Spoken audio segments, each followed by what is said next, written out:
Onde que você. Cara, como que você tá falando ó pra mim? É que, tipo, eu vou falar. Eu falei ó, porque eu vou te mandar a foto. Ah, tá. Vou te mandar no zap, ó.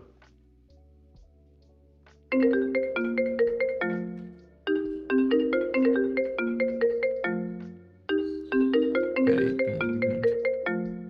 Então, mas você acessou o agent, a URL, né? Se você não sabe essa URL, não tem como você chegar lá. Mas é que eu não sabia a URL.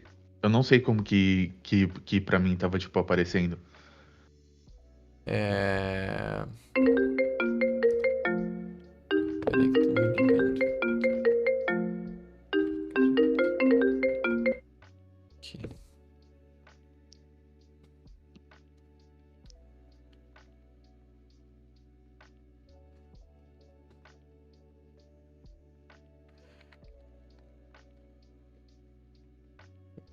Aqui.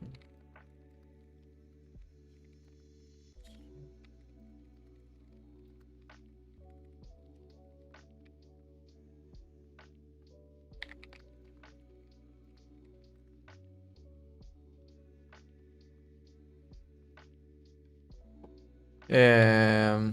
Tá.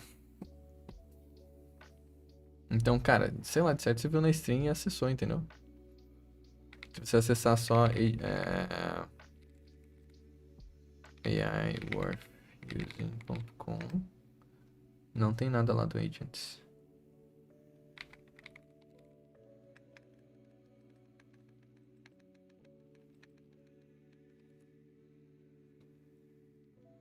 Beleza. E aí, tu curtiu o vídeo? Tu conseguiu gravar? Hum, cara, não. Não.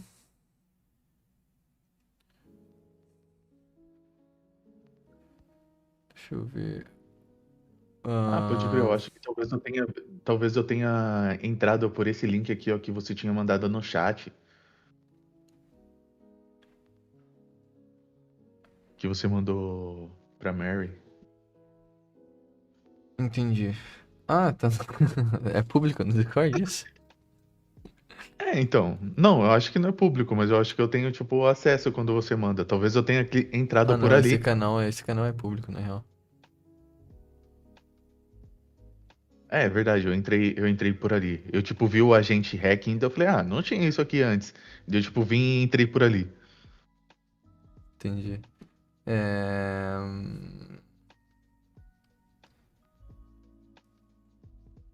Cara,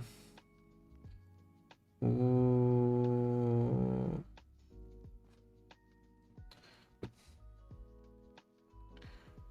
Vamos ver aqui que a gente pode fazer.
É...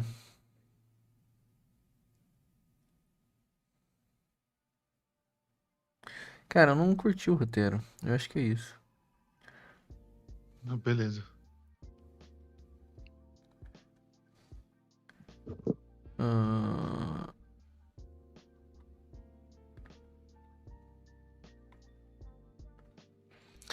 E eu não sei como vai fazer isso, porque aqui tá falando coisa que, por exemplo, aqui quando a gente fala assim, eu demorei pra entender isso. O que importa é ensinar o Cláudio a trabalhar do meu jeito, pra eu não ter que fazer na mão.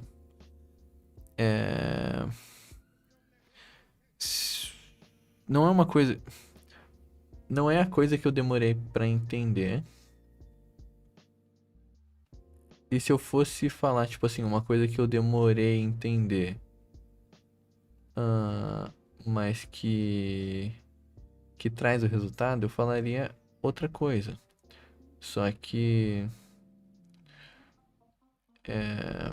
isso é uma coisa que só eu sei.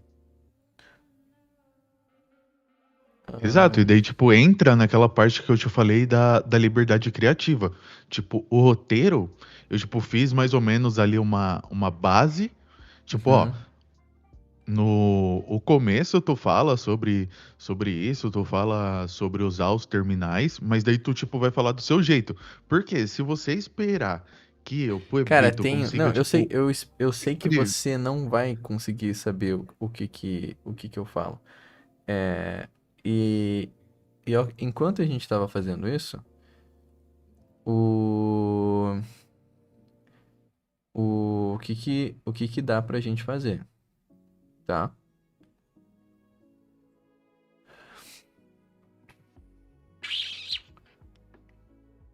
Um jeito de você saber o que que eu demorei pra entender que funcionou pra mim, qual que é o jeito de fazer isso?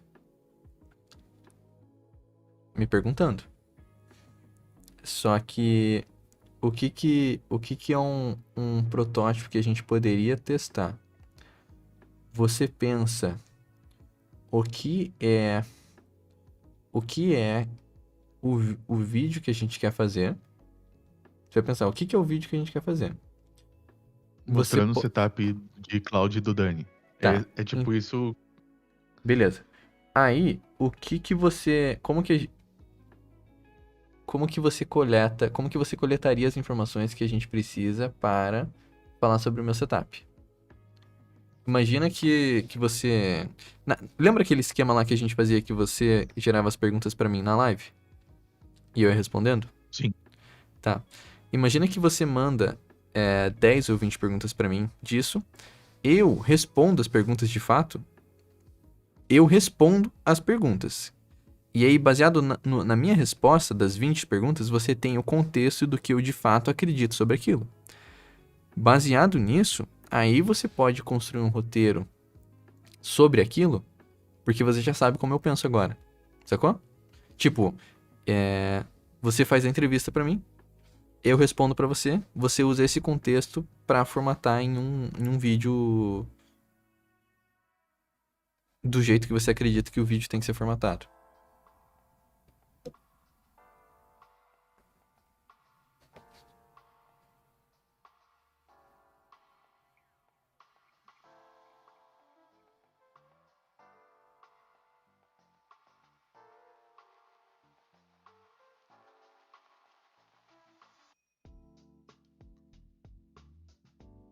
Beleza.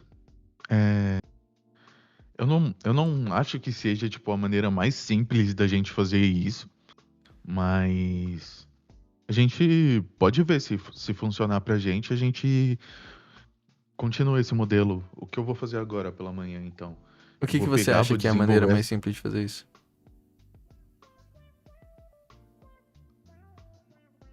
A maneira mais simples da gente fazer seria algo parecido com o que a gente tá fazendo agora, de tipo, de eu levantar a ideia, te mandar um roteiro base.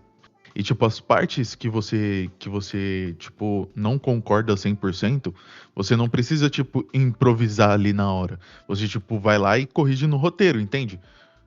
Isso Então, é exatamente isso que eu tô tentando não fazer. Eu tô tentando beleza, pra eu você não é escrever o ruim. roteiro. Beleza, Você sacou? beleza. Porque Exato, assim, tipo beleza. assim, Sim. o mais fácil pra mim seria de fato eu pegar, eu sentar e eu escrever um roteiro, porque eu concordo com o que eu tô escrevendo. Só que isso não escala, senão a produção de conteúdo vai ficar limitada ao roteiro que eu escrevo. Agora, se a gente consegue um fluxo que você escreve um roteiro que eu posso receber e só gravar, aí a gente ganhou eficiência no fluxo. E então, tipo, a gente tentou fazer. Aí o que que a gente percebeu? Beleza. O estilo ou as coisas que estão sendo faladas eu não concordo. Então, como que a gente resolve esse problema?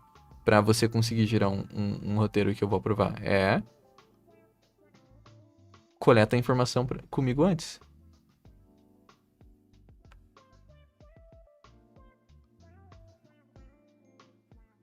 Beleza, vamos fazer assim então. É, beleza.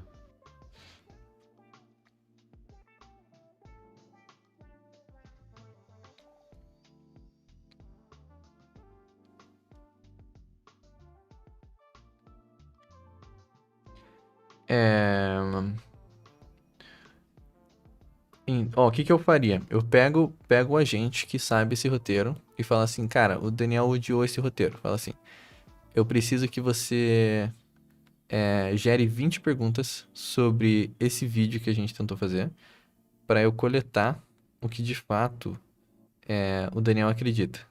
Aí você me manda, tipo, ali no chat eu já vejo ah, as perguntas e eu já gravo um áudio para você. Inclusive, o áudio, eu posso até mandar a transcrição já para você, né? Como esse conteúdo é um conteúdo que já foi aprovado, você pode usar para fazer um carrossel. Você pode usar para fazer um post. A gente pode. É um conteúdo que não é uma coisa tipo que a IA criou. É um conteúdo que, tipo, é o que eu falo, é o que eu falaria, porque eu de fato falei. Você entendeu?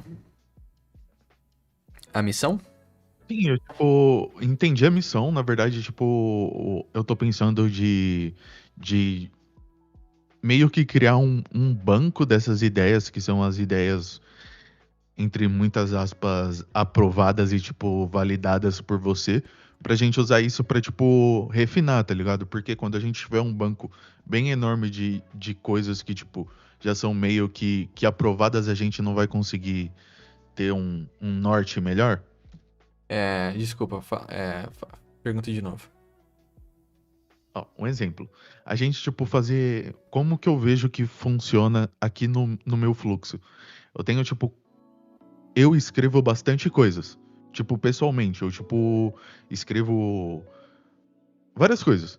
Eu, tipo, escrevo e guardo os meus próprios pensamentos. Daí, tipo, um exemplo.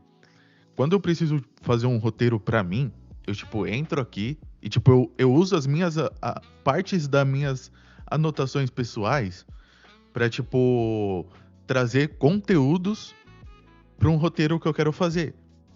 Então, tipo, eu já tenho mais ou menos um banco de coisas que eu acredito e que são conteúdos meio que aprovados nesse exemplo que a gente tá citando. Seria interessante a gente, tipo, construir alguma coisa parecida, assim, Cara, a pra gente você, de tem. conteúdo que tipo, tu acredita e tal? É, o. Não agora. Tipo, não nesse exato momento. Mas se a gente fizer isso. Por exemplo, a gente fez esse.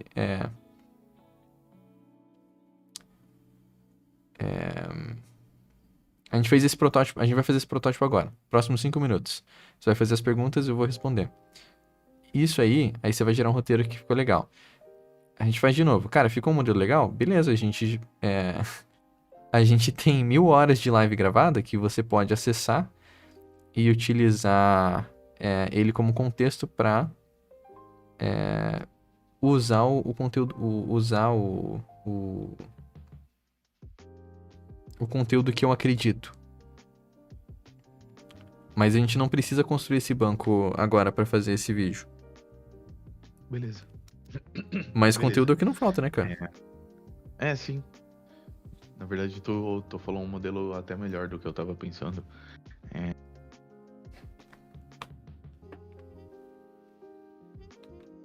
bora então, eu vou fazer isso.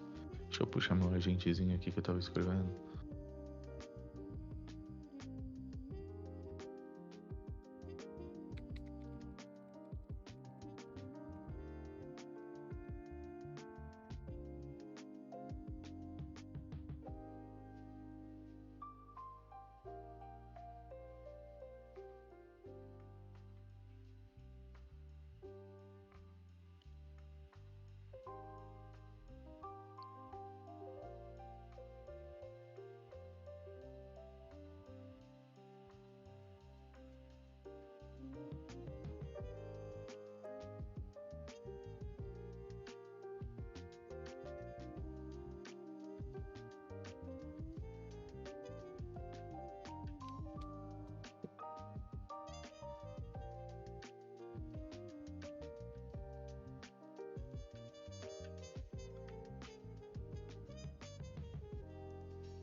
Preto, Ô, vem cá, vem.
E aí, Pablito?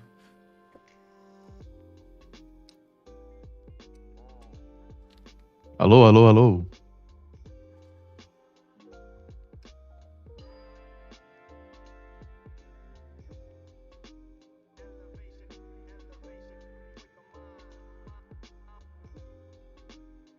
Deu certo aqui, eu desenvolvi as perguntas. Eu só pedi para ele adicionar aqui uma pergunta sobre a mentoria e fazer um CTA melhor. Eu já vou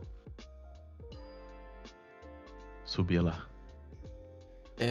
Por que ele vai fazer CTA? Ou é... Não, fazer uma pergunta que, tipo. Esse aqui é só pra você ter contexto pra você fazer o roteiro do vídeo, né? O output disso não é o vídeo final.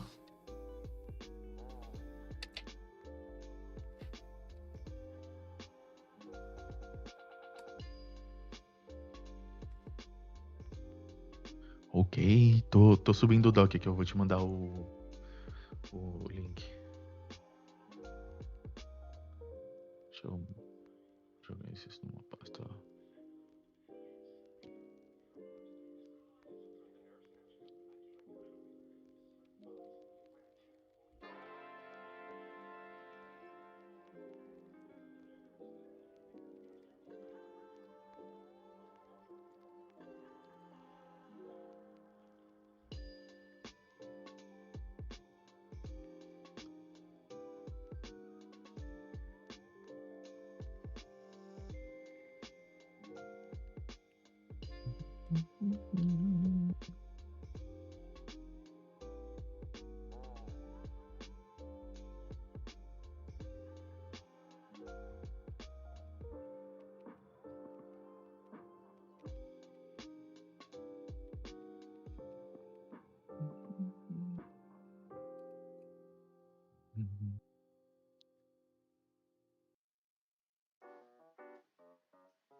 Cara, quando eu preciso te mandar alguma coisa, tu acha que tu vê mais rápido no WhatsApp ou aqui pelo Disque?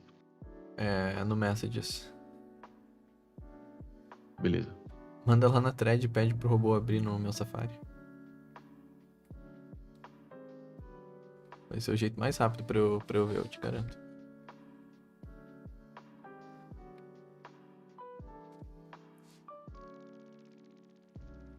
Ah, eu esqueci que ele não abre. Tem que mandar assim, ó.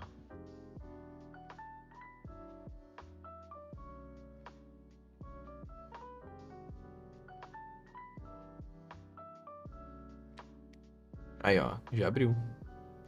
Perguntas pro Dani. Tá, agora eu vou fazer o seguinte, vou mandar o contexto pra você, ao vivo. Opa, esse aqui é áudio. Vou mandar... Vou botar pra gravar por segurança.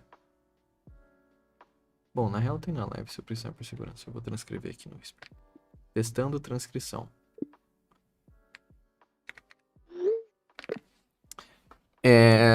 10 perguntas para o Daniel. Se você tivesse que explicar com suas palavras por que montou esse setup, qual problema queria resolver que realmente mudou no seu trabalho? Chegou um momento que eu estava gerenciando meus agentes e um fluxo bem comum que eu tinha era o de usar dois agentes opostos para validar o que eles estavam trabalhando.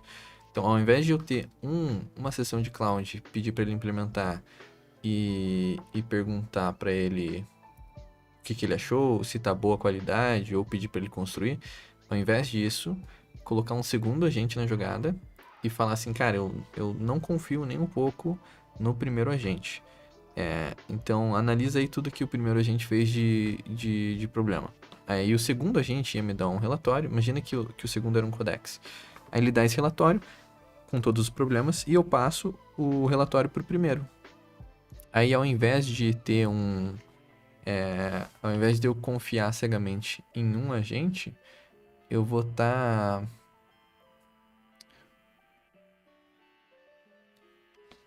Eu vou ter um cara lá que vai... Um adversário, né? E aí, então, eu tinha esse setup.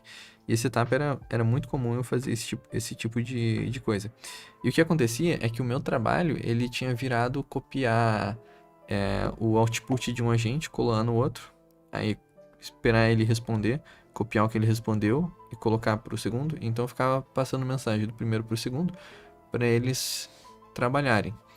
E na realidade, então, para eu deixar de ser esse mensageiro, eu pensei, cara, se eu tivesse um outro agente que manda a mensagem do primeiro e quando o primeiro terminar ele manda pro segundo, quando o segundo terminar ele manda pro primeiro de novo e faz isso aí até o fim sem ter que eu faça isso. Então esse foi um dos problemas que eu resolvi.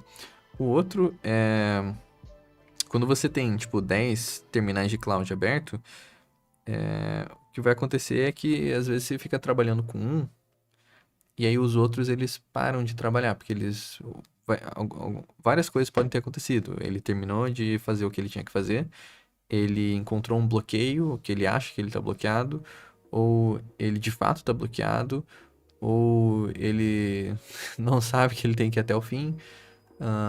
E aí você vai estar trabalhando com um e os outros 9 vão estar parados. Aí você bota um para trabalhar, aí você vai pro segundo. Aí, sei lá, quando você tá no quinto, o primeiro já parou de trabalhar. Então, ao invés disso, e se eu tivesse um agente que mantém eles trabalhando? Então, isso foi uma outra motivação que eu queria resolver quando eu criei esse meu setup de trabalho. Antes desse sistema existir, como você usava o Cloud Code? O que funcionava e o que começou a incomodar? Antes desse sistema existir, eu abria vários terminais de Cloud Code dentro dos LJ. Eu usei tanto os LJ quanto o Tmax. E antes dos LJ ou antes do Tmax, eu colocava alguns terminais abertos no... Na verdade, eu usava as abas do terminal do Mac mesmo. Então, imagina ali um terminal com 5 abas, com 10 abas. E cada uma das abas era um cloud. Só que é difícil de você visualizar o que estava acontecendo. Aí com os LJ eu conseguia deixar visível, né? Eu conseguia ver. Com o Tmax também, mas não é uma coisa que eu quero fazer, né? Eu não quero ficar monitorando o terminal. O que você acredita de verdade sobre usar uma conversa, vários terminais ou vários agentes? Essa pergunta eu achei ruim, tá? Como assim usar uma conversa? Eu não falei que eu uso conversa, mas enfim. O que você acredita de verdade sobre usar uma conversa, vários terminais ou vários agentes? Em quais situações cada abordagem funciona ou deixa de funcionar?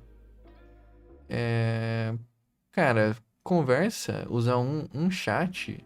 Geralmente quando esse tipo de problema eu uso no aplicativo do cloud. Tipo, uma coisa tipo assim, muito nada a ver, que eu não uso no dia a dia, mas, exemplo, eu quero reescrever um e-mail. Aí eu falo assim, corrige os erros de acentuação aqui nesse e-mail. Aí eu colo o e-mail lá e ele retorna pra mim. É uma coisa, tipo assim, que não depende de nada mais, é isolado e eu só quero fazer rapidinho. Aí eu abro o aplicativo do cloud, ou o site. Se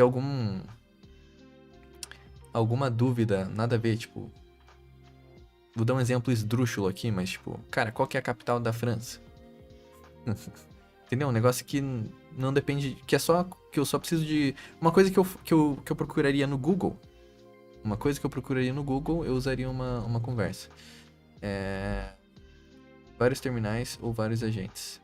Cara, vários terminais, a partir do momento que você tá usando um cloud e você não quer ficar parado, que você quer que o time continue trabalhando, você vai ter que botar mais um terminal, né? Um tá trabalhando, aí você bota o outro pra trabalhar. Aí você tem 2 trabalhando.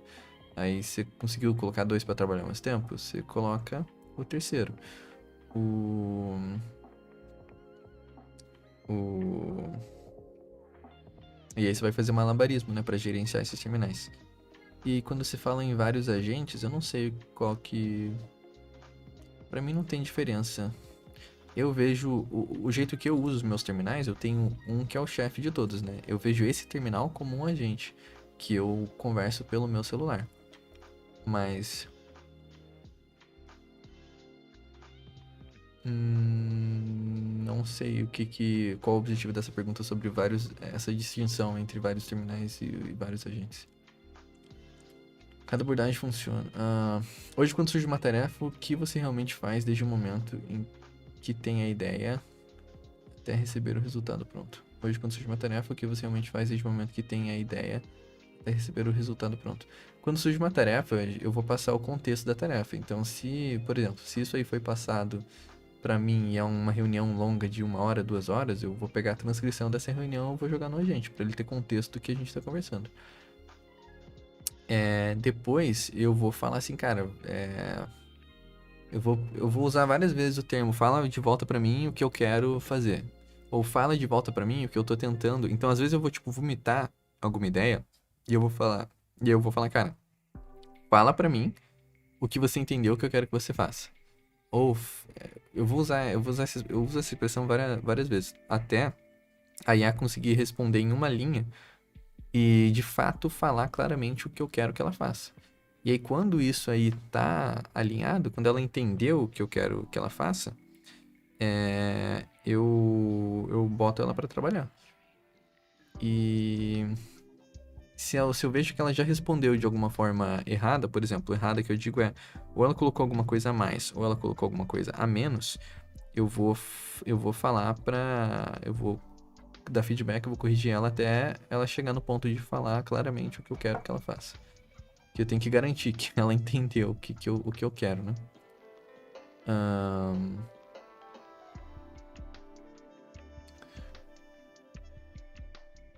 E aí, cara, depois que ela entendeu, é deixar ela trabalhar. Deixa ela trabalhar e, dependendo da tarefa, eu vou pedir pra ela abrir pra mim. Por exemplo, fez uma modificação no site, eu vou pedir pra ela abrir. Se eu gostar, eu posso falar, faz o deploy. Ou se não, eu vou dar feedback. Ahn, Quais partes desse setup você abre e utiliza pessoalmente todos os dias? Quais existem por trás do sistema, mas você quase nunca toca diretamente? Cara, acho que essa pergunta é meio desnecessária. Não faz sentido. Não tem necessidade de eu compartilhar a peça que existe por trás do sistema que eu não uso. Qual é o papel desse fluxo? Qual é o seu papel nesse fluxo? Qual é o papel do boss e qual é o papel dos outros agentes? O que você ainda quer controlar e que acredita que deve ser responsabilidade do sistema? Meu papel nesse fluxo é passar o que precisa ser feito e garantir que o que eu quero que seja feito está de fato funcionando. O boss, o papel dele é... eu tô cada vez mais diminuindo o papel do boss e deixando, eu falo muito pra ele que ele é só um roteador.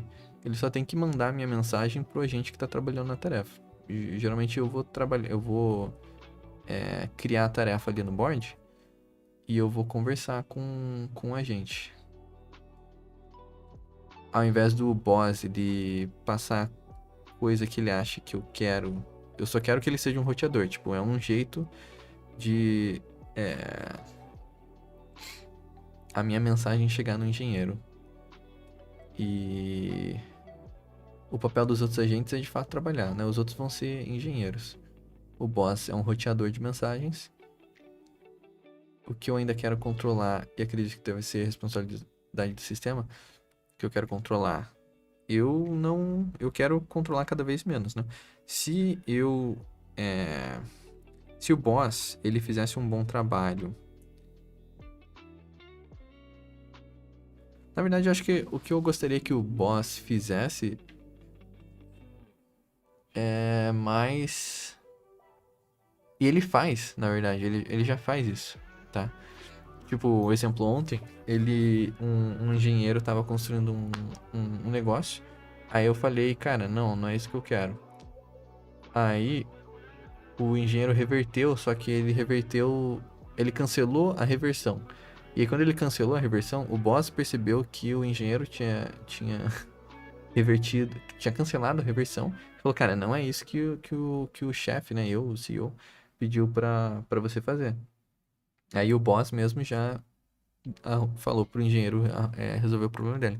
Então, esse tipo de situação em que o engenheiro fez alguma coisa errada que está desalinhado com o que eu quero, é o que eu gostaria que o boss fizesse cada vez mais. Mas,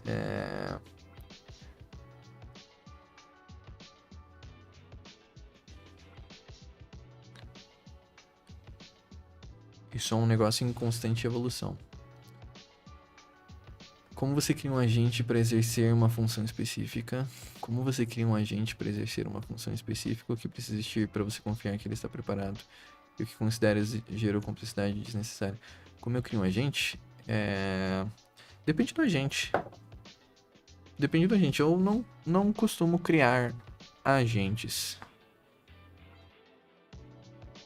com funções específicas, tá? Mas se eu estou desenvolvendo um agente, por exemplo, um agente que faz post, eu vou pedir vai ter um sistema, vai ter um fluxo que ele vai fazer, tipo, 4, 5 agentes diferentes que faz post. E ele vai fazer um avaliador. Ele bota os 5 para rodar num cenário real. Analisa o que foi feito, baseado na métrica que eu passar. E aí, ele pega e fica evoluindo esse agente até ele chegar num ponto que o testador acredita que tá ok. Aí depois que tá nesse ponto, eu pego e falo, cara, bota esse agente pra rodar pra eu testar. Aí eu vou interagir com o agente. E se eu gostar de como ele tá feito o agente. Se não, eu vou passar feedback e ele vai evoluir lá de novo. Como os agentes encontram informações antigas, lembram do que já aconteceu e continuam o trabalho sem depender de você construir todo o contexto.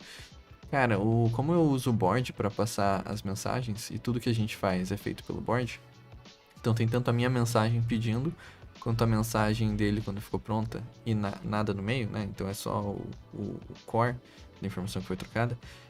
Se é uma coisa que eu já fiz, eu começo falando, cara, a gente já fez isso, tá lá no board. Se eu esqueço e eu vejo que a gente tá indo pelo lado errado, eu já falo, cara, por que você fez isso? Vai lá ver, a gente já fez isso no board. É um negócio básico que já foi feito, já foi resolvido. Você não tem que resolver isso aí do zero, não. Então ele tem um sistema para fazer o dump do histórico de todas as tarefas que aconteceram para ele consultar as informações antigas. Quais regras do seu sistema você realmente considera indispensável? Para cada uma, conte qual problema ou erro real fez você criar aquela regra. Quais regras?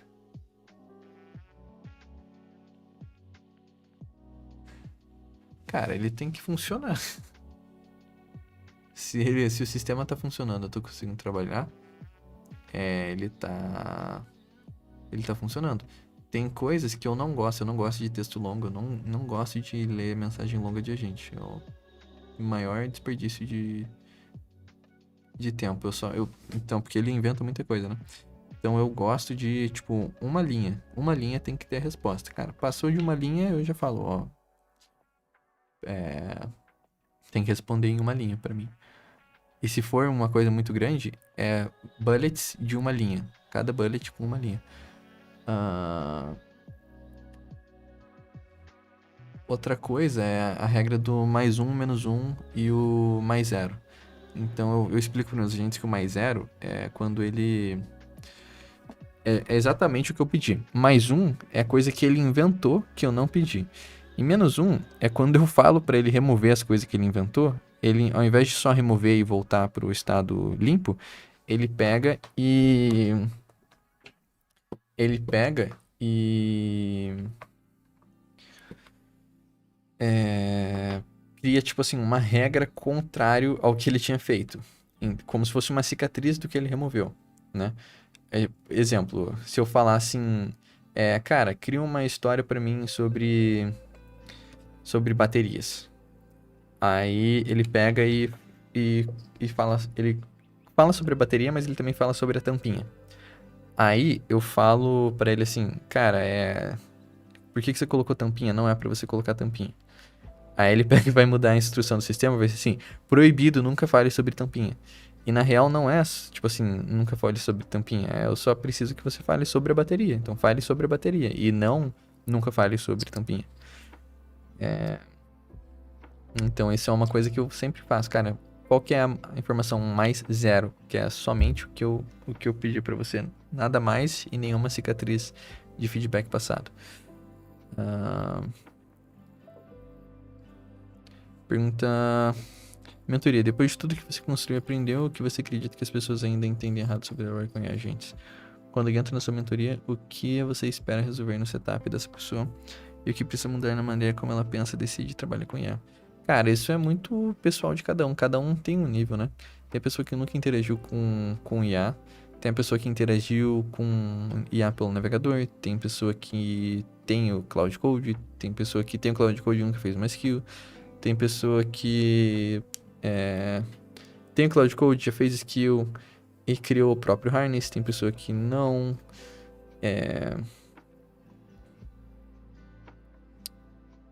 Então, tem várias pessoas, né? Tem vários tipos de pessoas.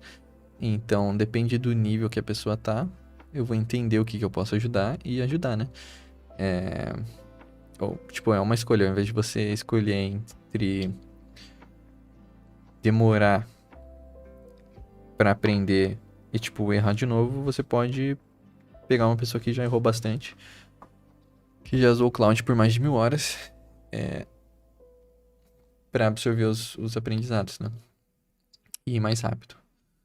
Ah,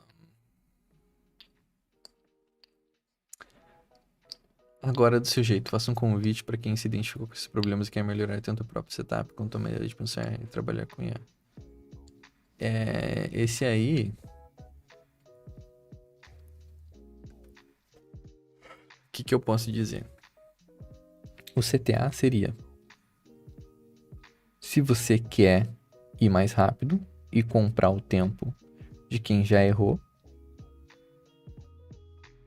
e você, né, tem dinheiro para investir e faz sentido para você, você faz a inscrição na mentoria.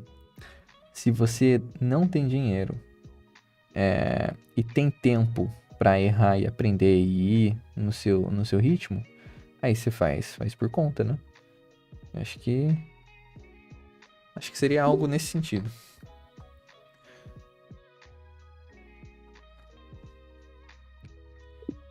Tá. Agora eu botei para transcrever. Espero que ficou meio zoada essa transcrição aqui. Deixa eu ver. Foi só uma acentuação que ficou zoada. Pronto, agora você tem o contexto, Pueblo, agora você faz o roteiro. Isso aí, você pode fazer um carrossel. Você pode pedir pra IA. Você pode pedir pra IA usar o meu fluxo de fazer carrossel. Ou não.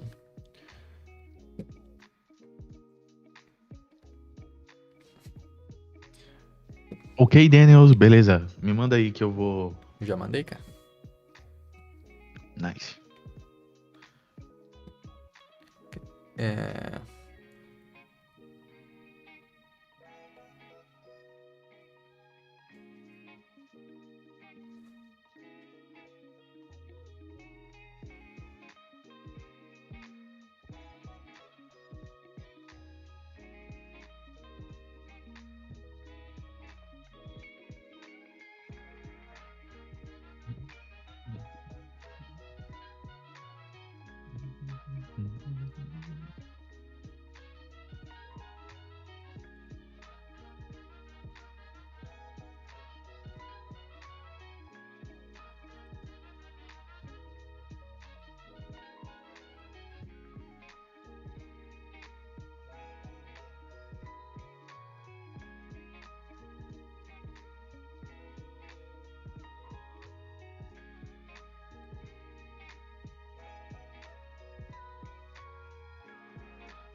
Fala, chefe, Gemini 4 em 2 semanas, melhor que o Fable.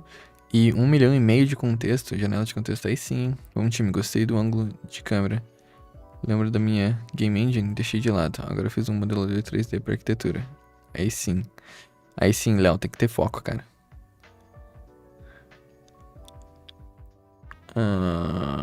E tá perfeito. Vamos ver. Aaron Frankate. Bom dia, você está online em qual outra plataforma? YouTube e Twitch. Eu uso skill Unslap.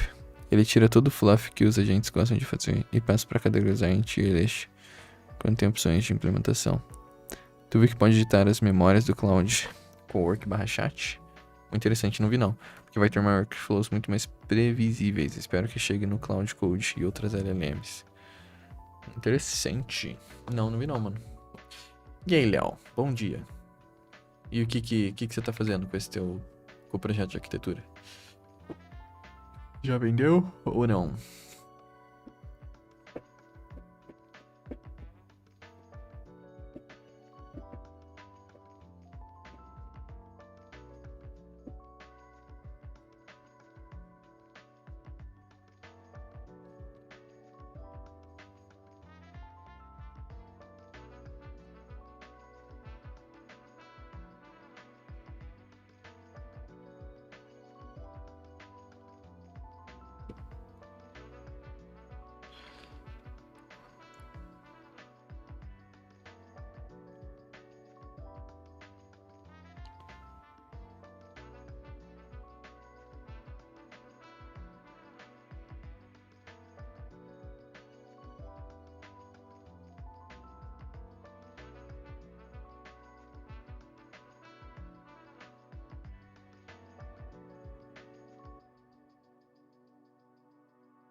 Dani, olha só esse plugin que eu vou te mandar aqui.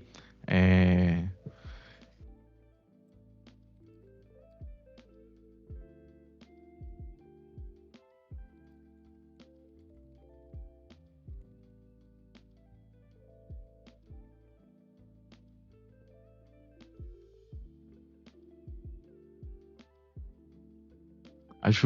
acho não, ele faz a mesma coisa que você estava citando nessa parte de tipo de reduzir o tanto que o agente fala e tipo separar por importância e tipo fazer ele Cara, digitar bem ele acabou de pouquinho. abrir esse negócio no meu Safari. Eu acho muito legal isso. Ah, HTTP friendly output, no HTTP diagnosis needed.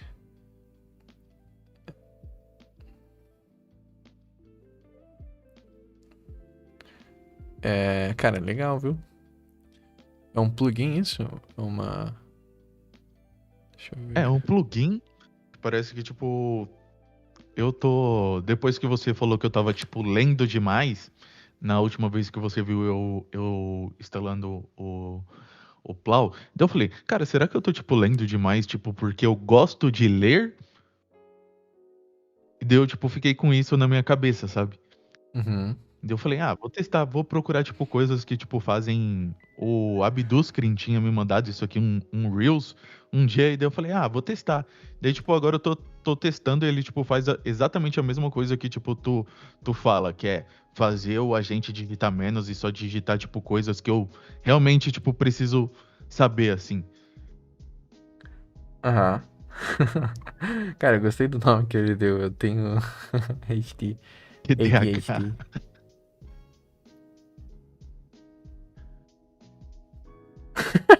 O leitor tem ADHD.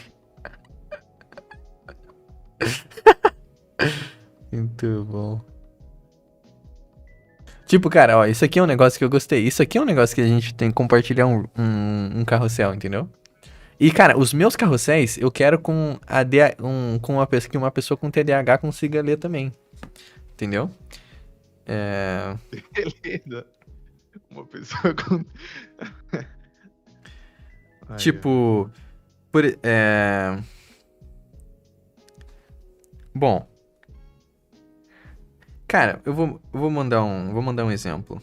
É o... Ó, tem duas coisas, tá? Que a gente tem que melhorar no... Olha o último vídeo que eu mandei pra você no... O carrossel que eu mandei pra você.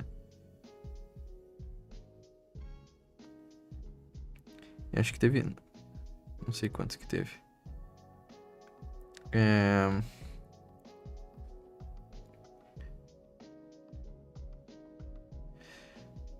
Tá com o Instagram aberto? Sim, tô vendo aqui do Tá. Hormose. Você viu o Dormose, né? Que é o que? São fotos reais. Cara, esse não é real, é muito bem gerado, né? Mas eu diria que é real.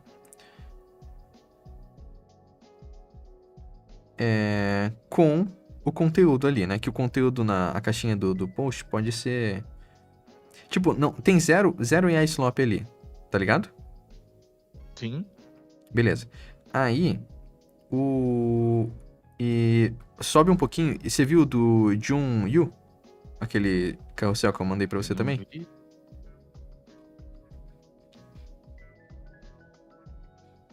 Sim, esse com o CTA comente e... Isso. É, o... Deixa eu ver. Quantos likes tem esse aí? 1321. Beleza, a gente tá no mesmo. Tipo, não dá a sensação de ser AI slop isso aqui, tá ligado? Porque, ó, eu vejo que o negócio é real. Então, o que eu tô querendo dizer é duas coisas, né? A sensação do negócio ser real e ser conciso. Tipo, no post ali do Alex, o conteúdo cara, vai pra cama cedo se você não sabe o que fazer no dia seguinte.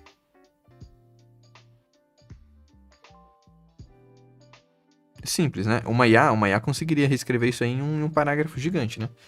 Mas enfim, então Você conseguiu entender o que eu tô tentando passar? Sim. Na verdade, quando você tava me dizendo, eu tava pensando no seguinte: eu acho que o erro que tá acontecendo é que, tipo, sempre que eu pego uma imagem, meio que ele, tipo, a IA, ela dá uma reprocessada nela, e daí, tipo, ela joga esse efeito que parece que, tipo, a qualidade fica um pouco menor, porque ele, tipo, tá reprocessando aquilo, e daí, tipo, ele faz umas mudanças meio duvidosas, digamos assim. O jeito que eu tava pensando de fazer isso Pode falar. em vez da gente, tipo, pegar os prints e retratar com IA, seria, tipo, a gente usar frames reais dos vídeos, entende? Sim, Então, sim, sim, sim. tipo, Mas não, eu não tô falando pra gente processar eles com IA, não. Eu, cara, que, por mim tipo, ali, se isso aquele, se tava aquele lá você acontecendo. colocasse o real, Seria bom. ficaria bom, ficaria melhor. Agora eu nem lembro qual carrossel que é. Tipo, aquele lá era um ótimo, cara, usar imagem real, que é o Daniel. O Daniel é em São Francisco, de verdade, de carne e osso. Tem que pedir raw lossless pro agente. Raw lossless.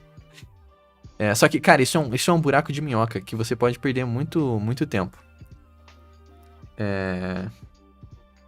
Só que, ó, na minha cabeça, Dani, Hum, na minha cabeça, tipo, esse, isso é um esforço que, cara, é necessário. Por quê? Ó, a gente tem uma vantagem, que, tipo, quase nenhuma pessoa tem. Se a gente conseguir fazer uma... Não, eu vou usar o termo máquina, mas, tipo, é um termo errado. Se a gente conseguir, tipo, automatizar, não 100%, mas, tipo, deixar simples do sim. Pueblo ele, tipo, entrar e falar, ó, cria um carrossel com isso aqui. E, tipo, ele conseguir criar. A gente, tipo, consegue postar. A gente fez o teste, eu acho que a cada 1 hora e meia ele A não gente dá um consegue bloco se a postar gente 10 por postar. dia. 10 por dia, Exato. E, automático. tipo, é uma Mas coisa que a gente Sim, tem cara, que eu fazer, tá concordo com ligado? tudo que você tá falando. Só que eu quero que a gente faça primeiro. Entendeu? Tipo assim, cara, vamos postar 10 carrossel bom e aí a gente vai ver qual que é o carrossel bom que a gente gosta, e a gente bota a IA pra automatizar. Versus a Sim, gente beleza. automatizar primeiro o que a gente não sabe que a gente quer fazer. É tipo, cara, eu posso querer fazer uma máquina de vendas automática pra vender mentoria, sendo que eu não. Ou eu posso falar com as pessoas e ver o que elas querem, pra entender pra, tipo, vender e ver como é que é, o que a máquina tem que fazer. Ou você pode fazer uma máquina pra entender o que eles querem. É, exato. E aí eu passo a vida o dia inteiro só nisso. Eu consegui criar um editor de vídeo pro meu app de arquitetura, só pra constar. Então tudo é possível. Nice, Léo. Ele vai frame a frame. Tá, o que eu quero, Pueblo? Roteiro. O mais cedo possível pra gente poder postar esse vídeo. Já gravar isso. Beleza. Sim, você tem É o isso. contexto, tá? Cara, tá no meu agente já o contexto.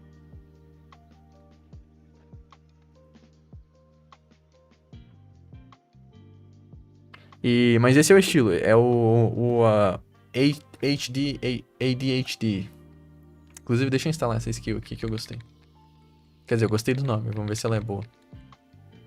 É, pelo que eu tô testando aqui, ele, tipo, tá sendo útil. Só que daí, tipo, eu tô sentindo um pouco de saudade de ler. Aí você tem que ver o que faz sentido, né? É, então, é porque eu acho Qual que é o que eu sou resultado? leitor, né? É. Studio split.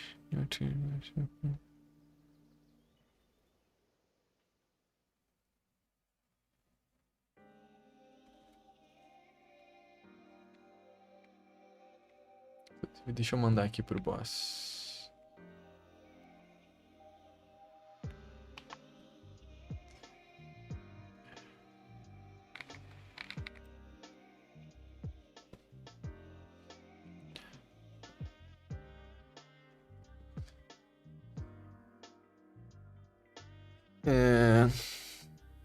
Ele vai firmar frame e eu posso fazer anotações no frame. Esse é o nível de implementação que tá. Na teoria, eu poderia desenhar no frame e depois rodar o vídeo. E na prática, Léo, se você tiver, cara, se tiver um vídeo pra compartilhar lá na comunidade desse teu editor de vídeo aí, seria legal. Touch. Ghost. TTY.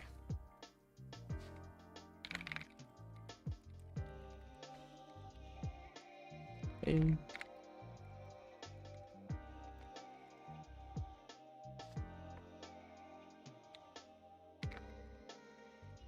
Vou pedir pra ele perguntar assim, ó. Falando de volta pra mim, como que eu gosto que você converse comigo?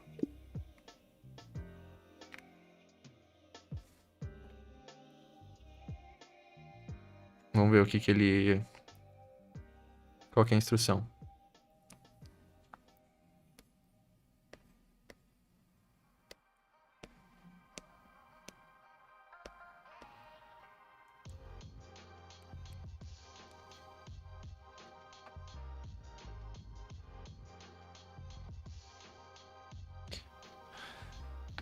Agora eu quero que você vá nessa skill aqui e compare o que ele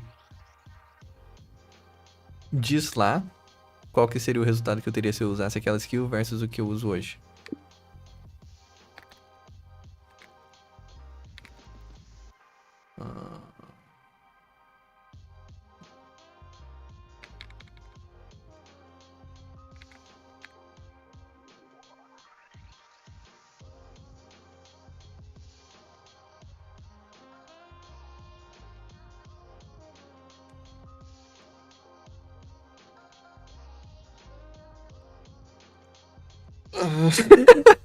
Todos os agentes no time têm TDAH.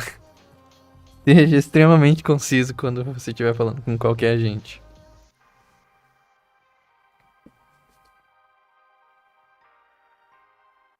Ó, o boss não eu tava perguntando pro boss mesmo, mas ele pegou e botou um engenheiro pra trabalhar nessa tarefa.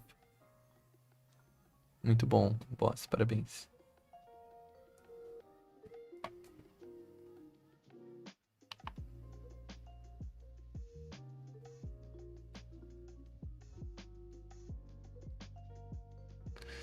Tá, o que que eu quero? Acho que eu tava trabalhando aqui. Tá, tá, tá.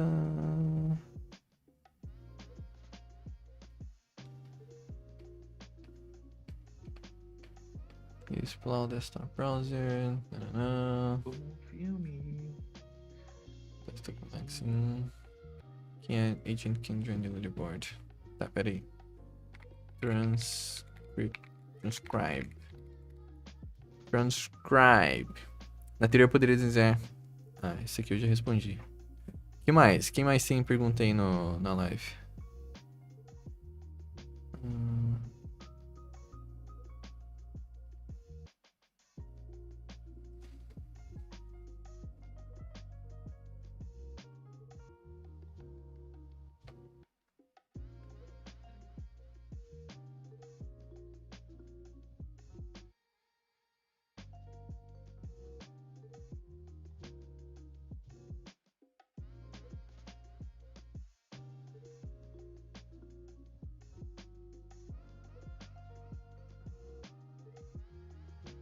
Deixa eu ver.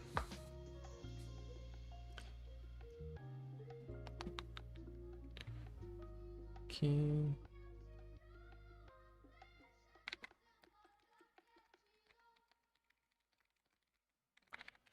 Inclusive, vou fazer aqui, ó. Say back to me what I want.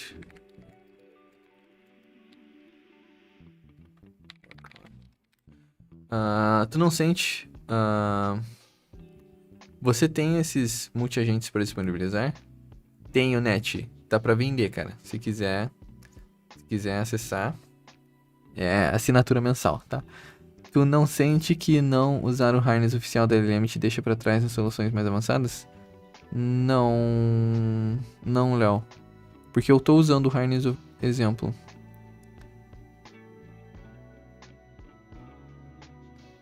Eu não sinto, tá? Eu não sinto. Então, pode ser que eu esteja ficando pra trás. Mas a intenção de eu não... Eu tô justamente tentando ficar o mais próximo possível da harness oficial, né? Então, tipo, eu tô conversando aqui...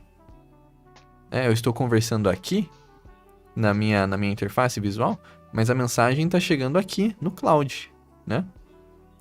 A mensagem tá chegando aqui no cloud, e aí... todas as features que o cloud implementar aqui, eu vou estar usando. Deixa eu ver... esse aqui eu tô usando Grok, né? Então, eu vou mandar mensagem por aqui, mas a mensagem vai ser processada pelo Grok. Ou seja, todas as features que o Grok implementar, eu vou estar usando. Então, cara, mais oficial, assim, do que eu tô fazendo, é só se eu usasse só um terminal aqui no Grok e eu falasse diretamente aqui, né? Entendeu? Mas então, que eu saiba, não.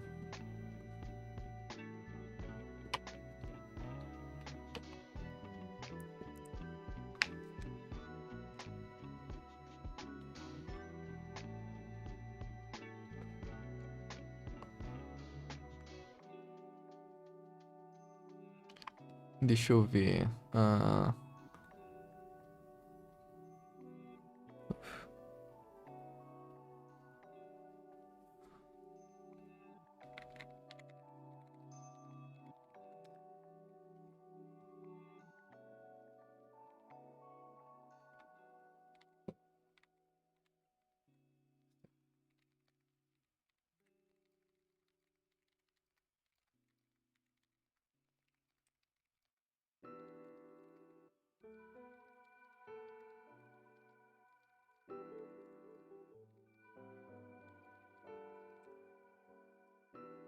Beleza, entendido.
Ah, ele falou que não tem um ganho real pra eu usar a skill do eu tenho TDAH, porque eu.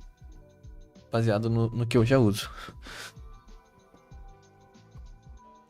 É o que ele falou.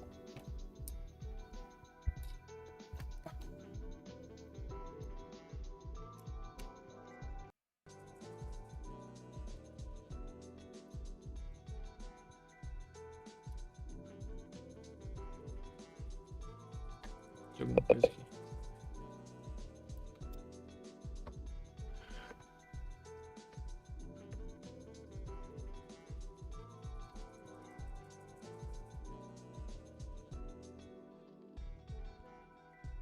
Será que tá sem bateria, meu negócio?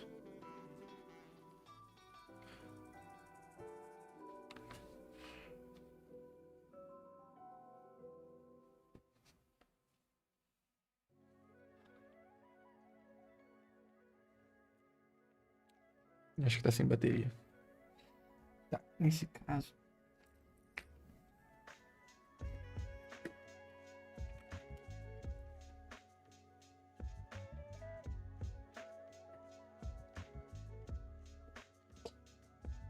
Esse aqui.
Tem.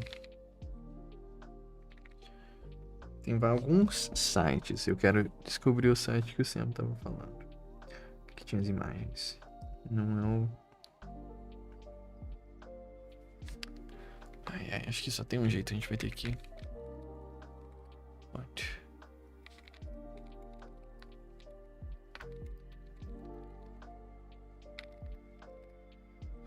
Sete e 37, eu acho. Tá.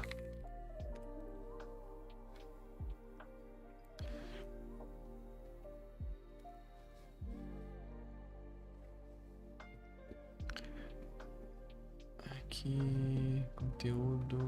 Contenido. Ao vivo. Live.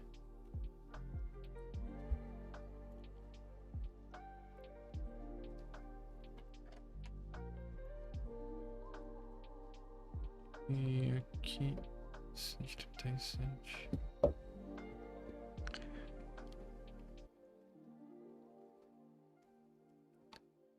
Live errada.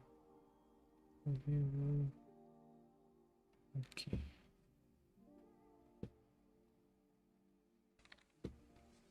Sete e 37.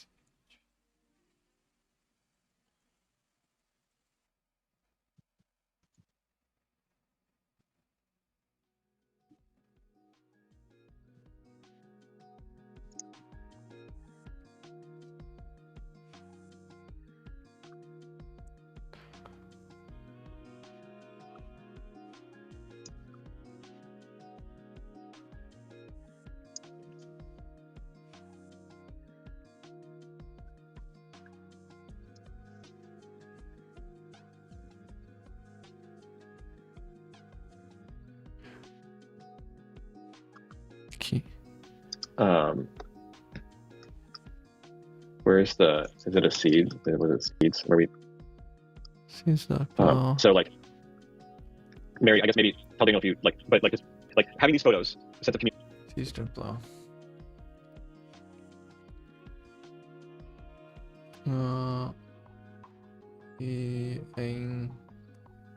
Having the success rate is key. Having some sense of like people using it and talking about it. Those dashboard.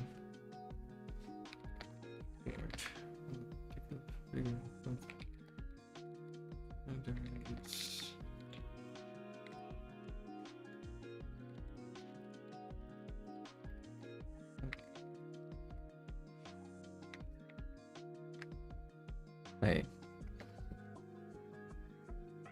Cara, ô Fechinel, você gostou desse ângulo de câmera por quê, hein? Por que você gostou dele? Eu acho ele meio ruim. Na verdade, esse aqui é a câmera do Mac. Que é o jeito mais... tipo assim, para não precisar arrumar minha câmera, usar ele.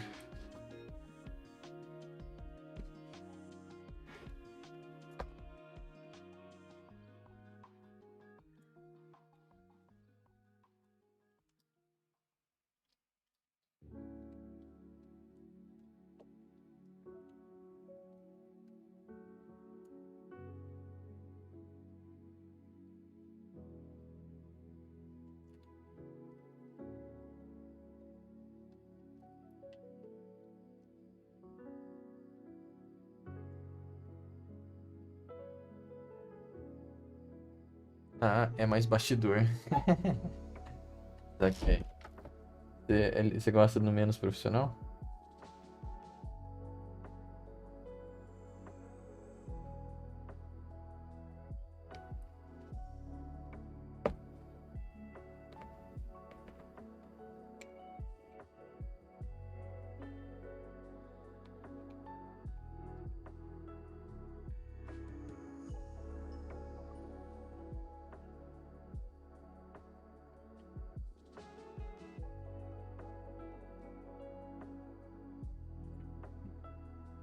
Ó, 300 views na live. Da hora. Deixa ele um pouquinho pra cima. Isso aqui.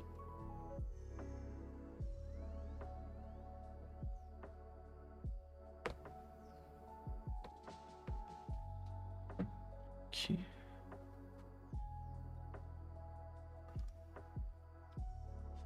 Cara, e tem outra...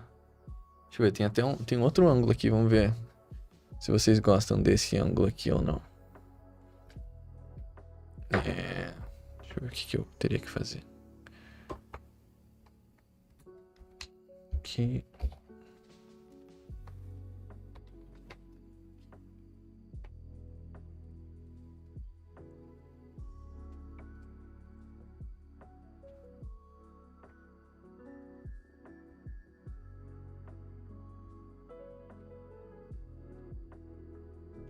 Vamos ver se vocês curtem esse ângulo aqui, ó.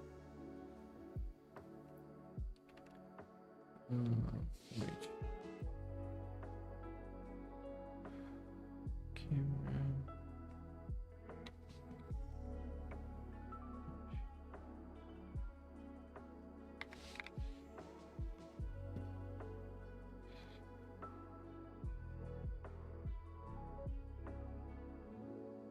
O que vocês acham dessa daqui, hein?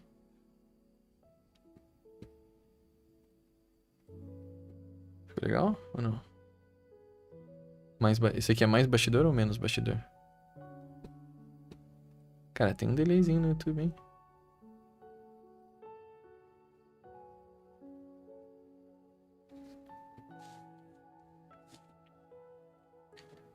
Dá uma arrumada aqui no cabelo. Vamos ver se eu tiro isso aqui.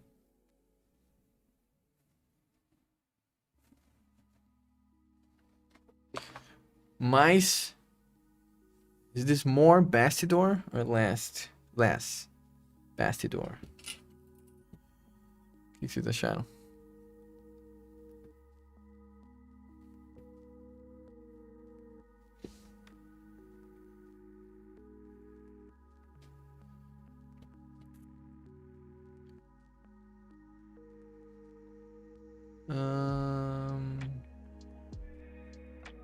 Deixa eu ver. Aqui, ó. O Discord também.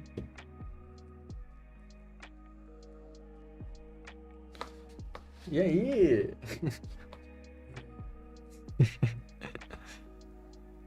Vai trabalhar comigo. Eu colocaria full to em uma tela menor do desktop. Ah, uma tela menor? Tá, peraí. Cara, gostei da ideia, hein? Vamos lá. Opa. Aqui. Adicionar a cena. Eu vou copiar esse aqui. Onde? Aqui.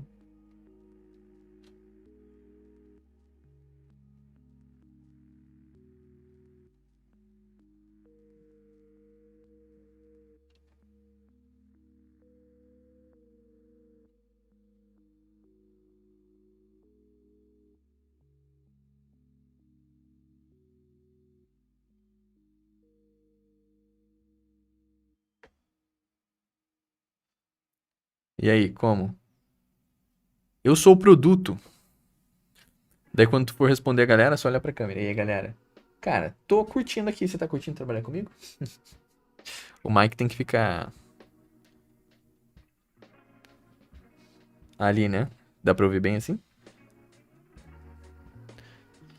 Aí quando tu quiser mostrar o desk, tu anima numa aqui pra inverter, saca? Tá ligado? Legal. Ih, travou minha câmera? Qual foi? Travou a câmera?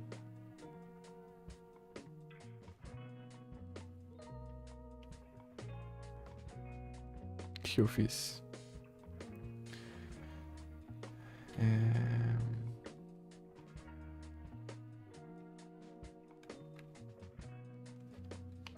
Será que é porque eu coloquei no Discord, ó?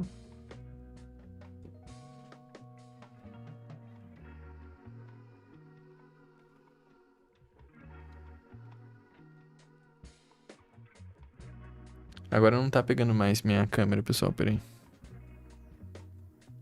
Mas tava no Discord, né? Ah, acho que é esse cabo aqui. Tá. Deixa eu ver aqui.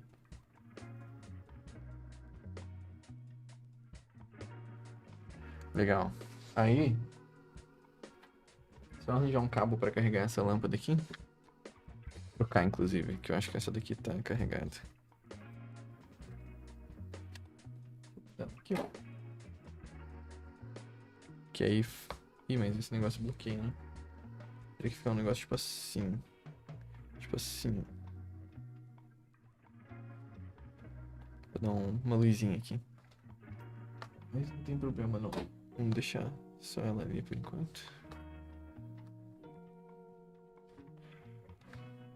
E a câmera não tá focando em mim, não?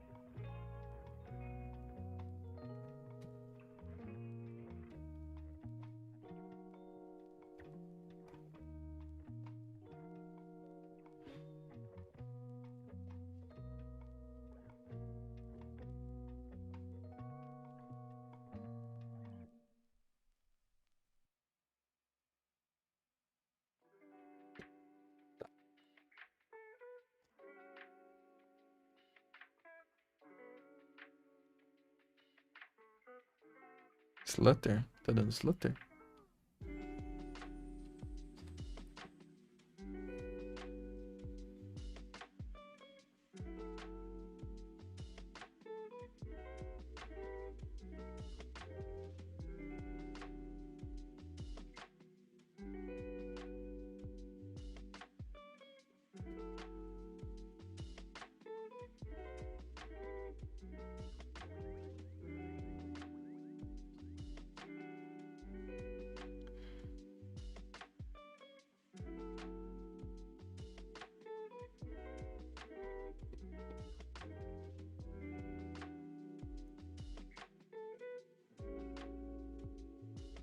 Bora lá.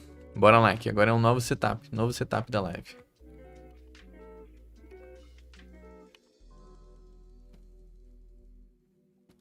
Só produzir um pouco.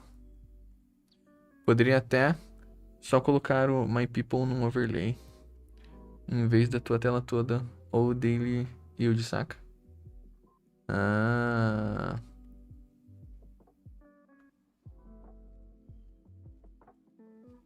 Legal. Deixa eu ver como é que eu faço isso. Eu não sei se ele funciona com... Deixa eu ver.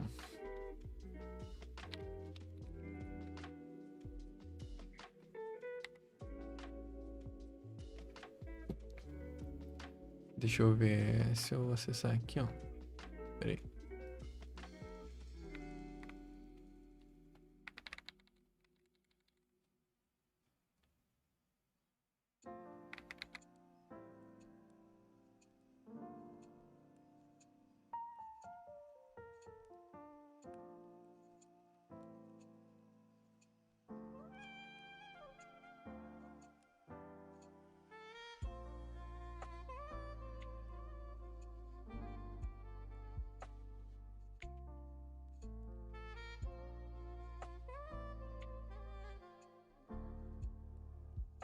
Na real, eu posso até colocar um terminal aqui, né? Deixa eu ver se eu consigo pegar o boss aqui.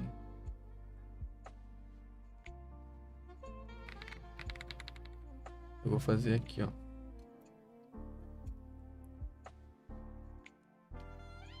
Properties.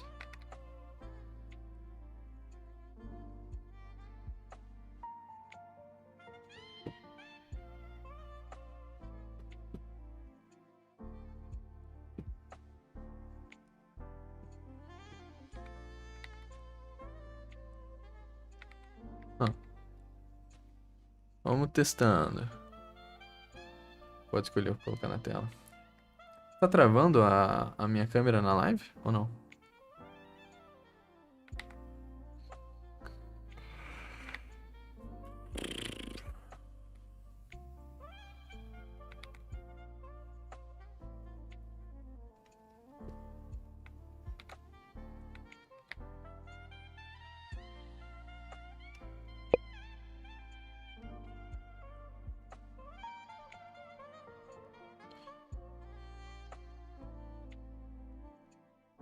Cara, eu posso botar os terminais do My People com fundo transparente. Todos só os terminal, né? Atualizando e funcionando. Eu acho que tá travando um pouco minha câmera, né? Comenta aí se você viu travar minha câmera ou não. Ours on the Harmless Life Dashboard Seed. Plane.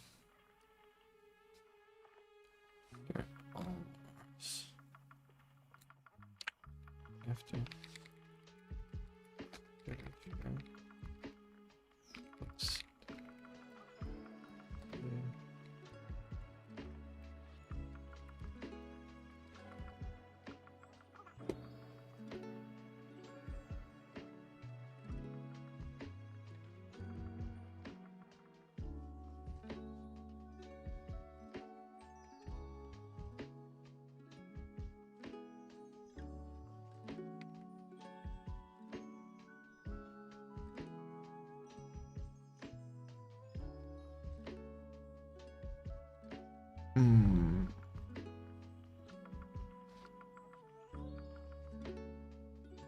Cara, eu achei legal esse setup aqui, hein? Achei legal.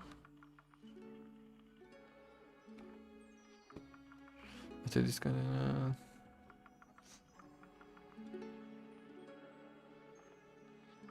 Tá, deixa eu ver aqui.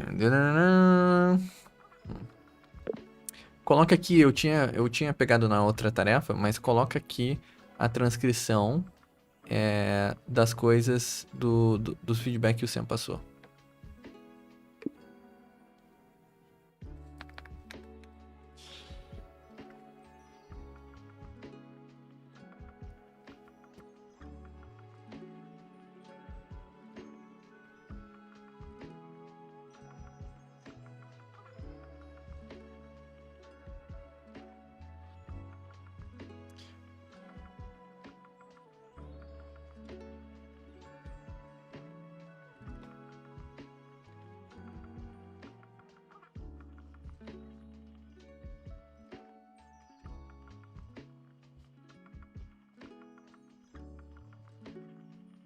Vocês estão me assistindo aí, né?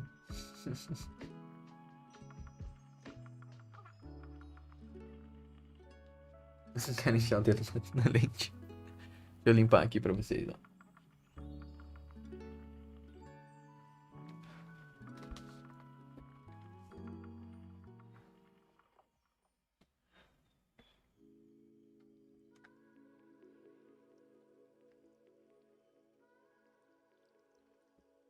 Ahn,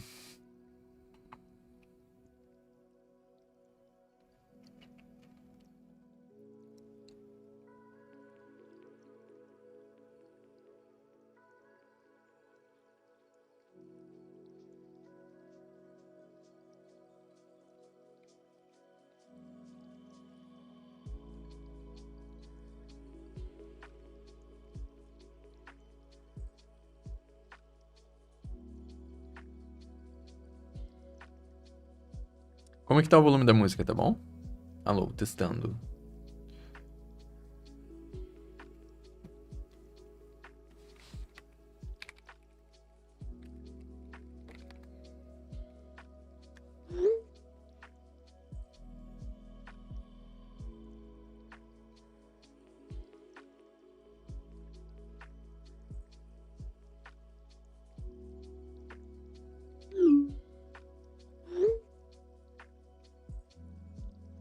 Estagiário produtor, tô sem áudio em reunião.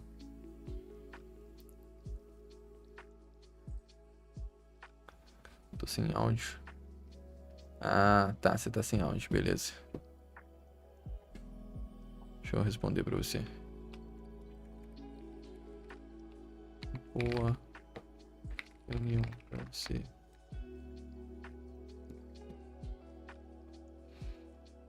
Edit.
Será que eu posso colocar? Acho que assim tá bom, né?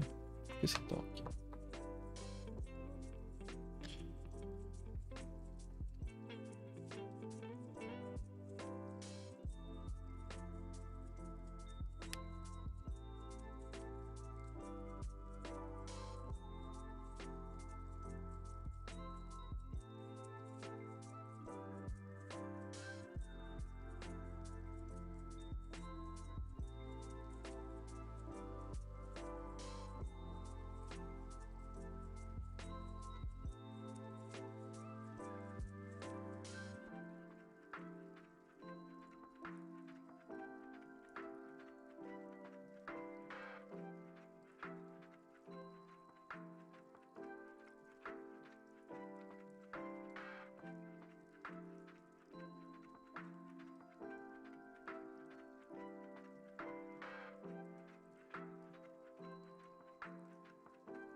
Deixa eu ver, das 9 até as 9 dá 12. 9 até as 8 dá 11.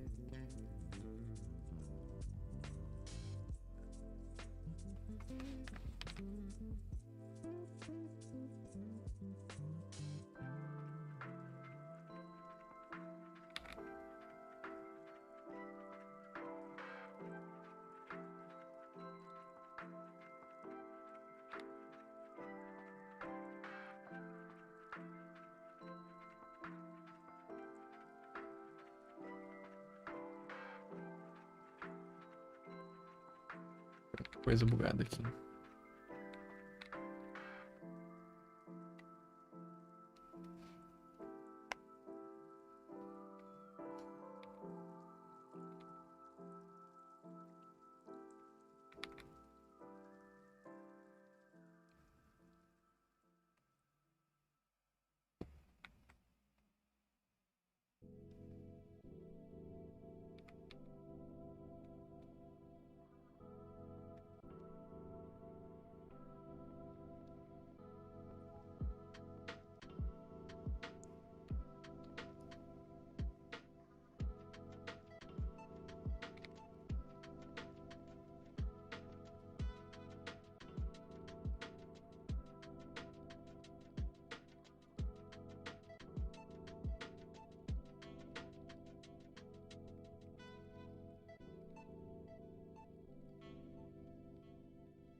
E aí, bem-vindo quem tá no chat.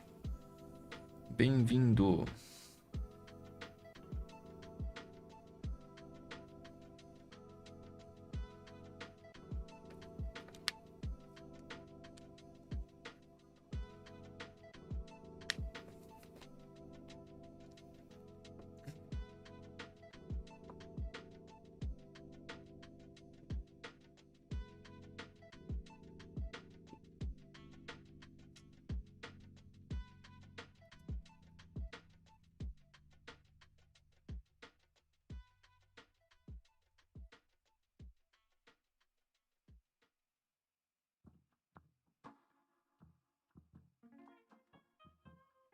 Cara, acho que eu poderia comprar um outro monitor, né? Mas um monitor ficaria bom.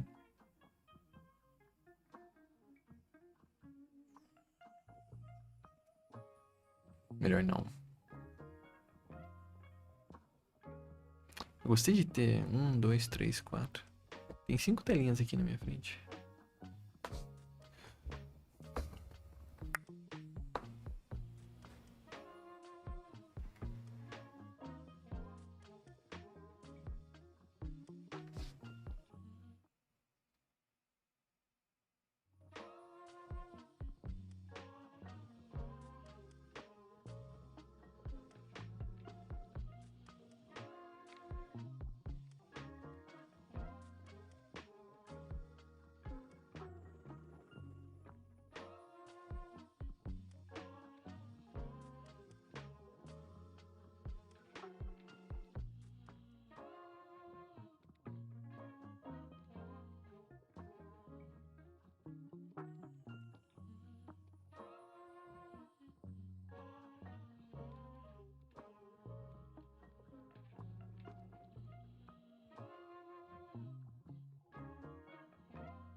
Hey guys. Morning, Rowan. How's it going? Good, man. How are you? Good. Did Hey, you... Pueblo.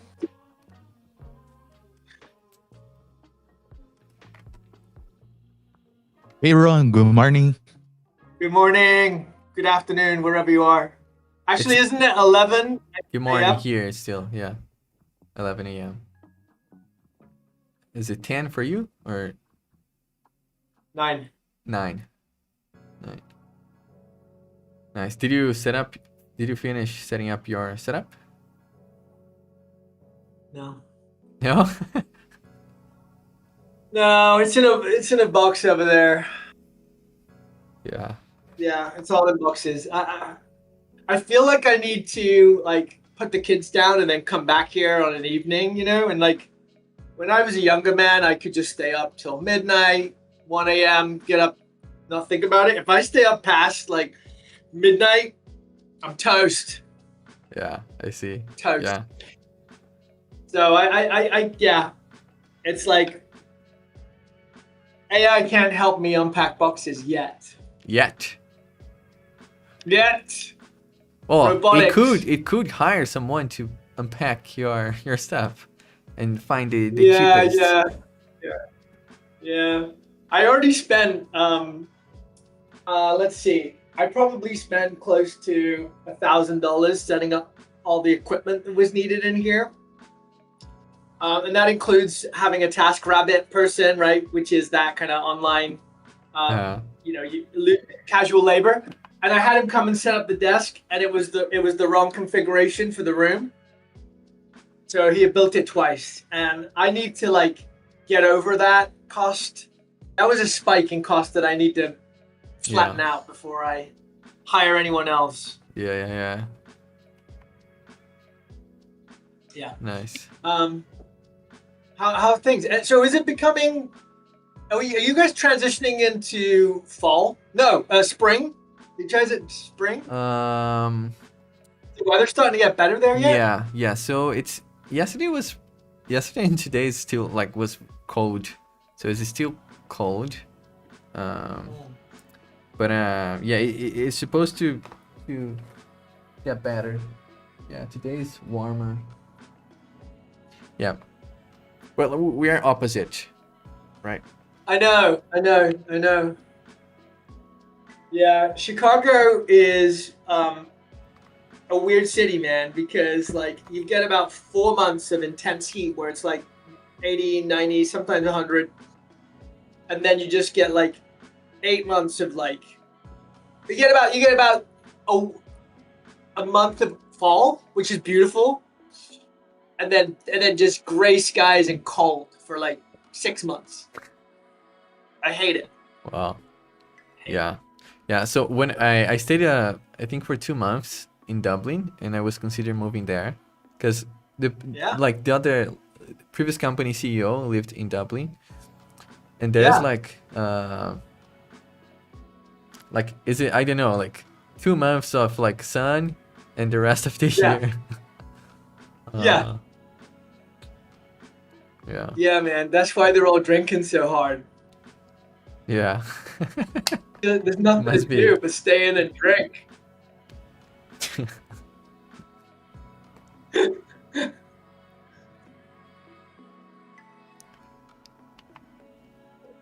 All right, I got a couple of things to record here this morning. I'm gonna do my AI worth watching on my phone.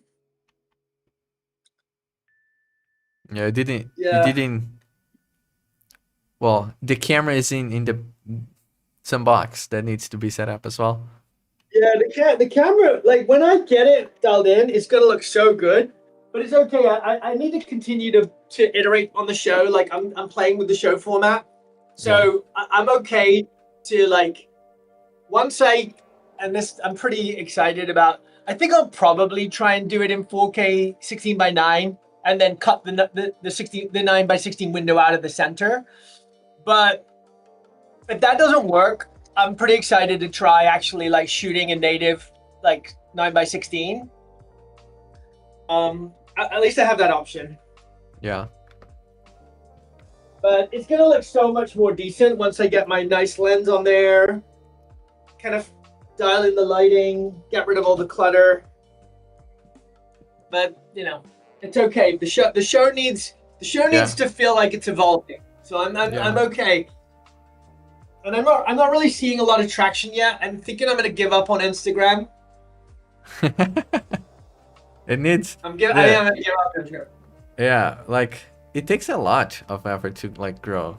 Yeah. Like my wife has what? No, I was just saying like in any social, right? Like consistency, like keep doing it, iterating, improving, and like could take a year. Yeah, and I feel like, I know you feel like this, like there's a kind of a tension between trying to build an audience, which I think is easier to do as an individual than an organization, but especially since we're not like working together in the same office, I think that opens up some content options. But I think the way that we're working, yes, I can kind of pull together some content from our feed. You know, that's what the wobble is based on. But right now I feel like building my personal brand and then pointing to Plow is going to be, my instinct is that's going to be better than trying to build Plow. Because I don't know if people care enough about Plow yet, right? Yeah. And we're really just starting to like get clear on how we talk about Plow and what Plow does. So it feels like I'm cheating a little bit, like building my own reputation on the company dime. But the long game is that's right now. I think that is the best. Well, one of the strongest ways that Plow can ultimately grow. And Yeah. I'm continuing to test that thesis. Yeah. Are you going to grow like on LinkedIn, or did you say you were going to stop? I'm going to try and grow on LinkedIn. And what I've decided to do is do a full format show that's about 5 minutes that nobody cares about because nobody has 5 minutes and you got to earn your 5 minutes, right? So what I'm doing now is I'm doing segmentation. So I'll do a master cut for 5 minutes, but I'm doing modular as well. So each segment becomes its own post. So each segment is between 30 and 60 seconds. So I'm just trying to put out volume, and then hopefully like people will see the shorter things and then earn the audience to stay for the longer one. So I'm going to do the longer one on LinkedIn, the longer one on my personal LinkedIn and AI worth using. And then for like TikTok and X, I'm just going to do these 30 to 60 second bites. Mm-hmm. Yeah. Yeah. I mean, yeah. You need to test and see what works, what not, and like keep doing. There's no easy path. I know my wife has I think 15,000 followers on Instagram. Uh-huh. And she tells me like, you know, it's basically like 6 to 10 second reels twice, 3 times a day. Is it like is she's saying like she's saying anything in the reels, or is she just like texting? Sometimes, yeah, she's sharing like personal reflections, little nuggets of like, you know, kind of just commenting on culture. We've had a lot of adversity in our family situation. We went through a lot of infertility, IVF. I don't know if you're familiar with that. Infertility, yes. I don't know, like, what is the acronym? In vitro fertilization. It's oh, where yeah, you yeah, harvest the yeah. embryo. Yeah. Mm-hmm. So she kind of documented that journey and created a podcast all about it and talked to experts. Uh-huh. And then we also like, we have a disabled child, so who, you know, will probably, you know, die prematurely, probably potentially as a child. And so she's building a community around talking about healthy conversations around death, because I don't know what it's like in Brazilian culture, but Western culture tends to be very death averse. Like nobody likes to talk about it. Nobody likes to think about it. There aren't any healthy education around it. It's just fucking traumatic. Mm-hmm. Just like don't talk you know, about it. And don't talk about it because it might happen. And then like there's this kind of like very like a lot of these systems that are in place are deeply anachronistic. Like it doesn't make sense to bury people in the ground. Cremating people is deeply like, some of the kind of truth around that situation is disgusting. If you kind of knew, like bodies get put into those furnaces together. When you get the remains, it's mixed in with like 100 other people. Like there's all kinds of shit that like bodies sometimes remain in the morgue unprocessed in the crematoriums for weeks, sometimes months. Like I don't even want to get into it. It's a whole thing. Mm-hmm. But you know, it's about trying to take back the conversation and say like, let's prepare for death, because once you prepare for death, it's so life-giving. It's so much more freeing because it isn't something that you're scared of that you have to hold at arm's length. It's something that you bring into your life and you can live a fuller life. Yeah, That's the idea. I see. And how long is she doing this? She's been doing it for about a year, and now she's just started to try to monetize it and make it an actual book club that people pay for and have speakers and sign up for events. And she'll put events on Reels and she'll get like 4 signups in a day. Wow. But like posts, she's like, posts don't do anything. Like really, it's all Reels. Uh-huh. I see. Yeah. Yeah, so you know, like a year to grow to now, Yeah. right? Yeah. So, Yeah. yeah. Yeah. All right. Well, I'm gonna turn my sound off and do my daily routine. Sounds good. We'll leave the Okay. camera on though. I always feel like when Sam comes on, there's something about like the fact that I'm turning up. He's never said it, but I'm like, should I just have my camera on all morning? And you do, right? So I'm like, Yeah. all right, I'll let you guys see how the sausage gets made. Yeah, nice. Right.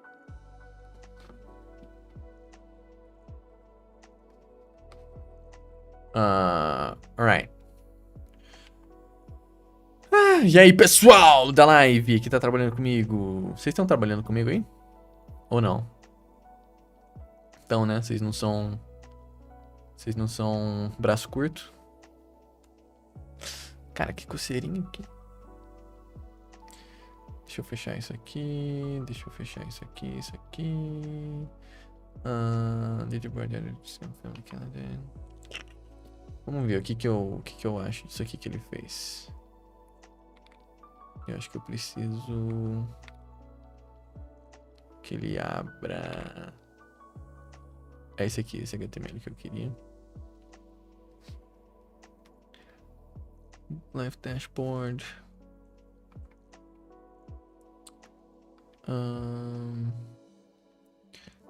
Tá, versus.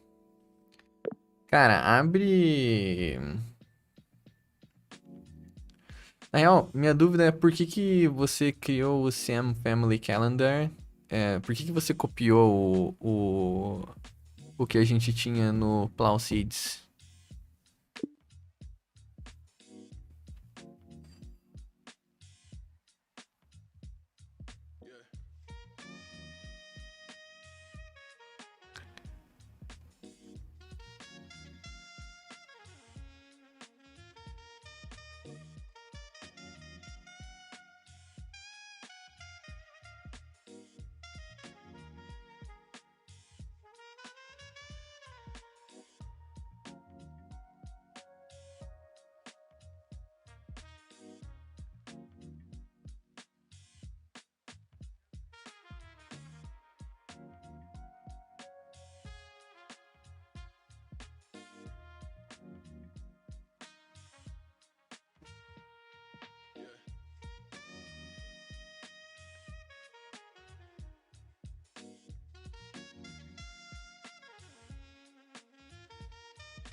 Onde? Cara, por que ele abriu pra mim isso aqui? Eu não pedi pra ele abrir, né?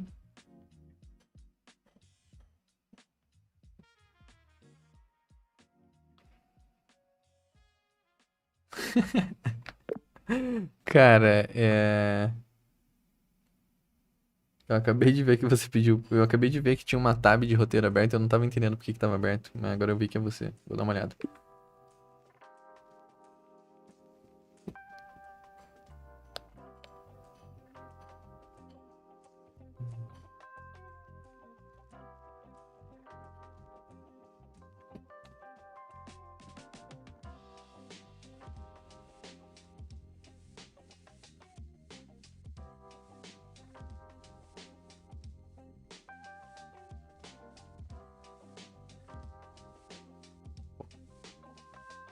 Não, board, comando. Isso.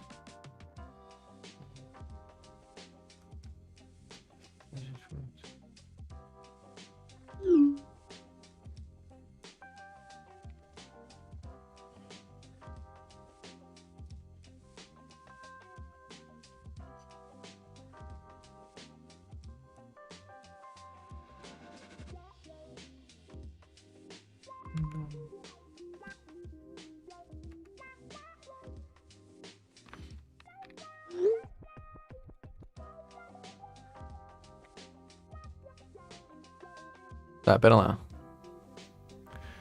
E falando isso, tudo bom?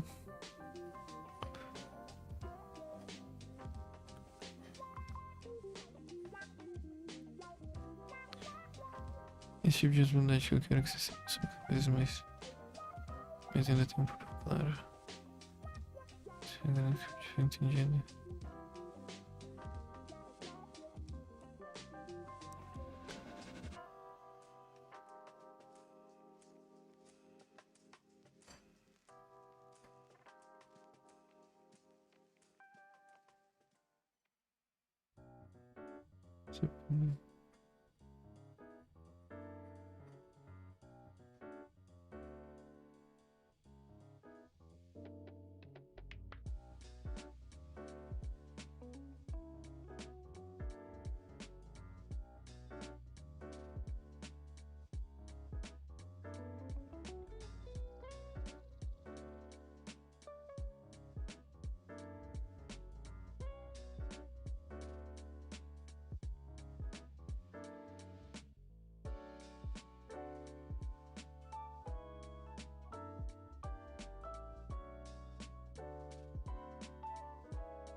O que isso aqui, então?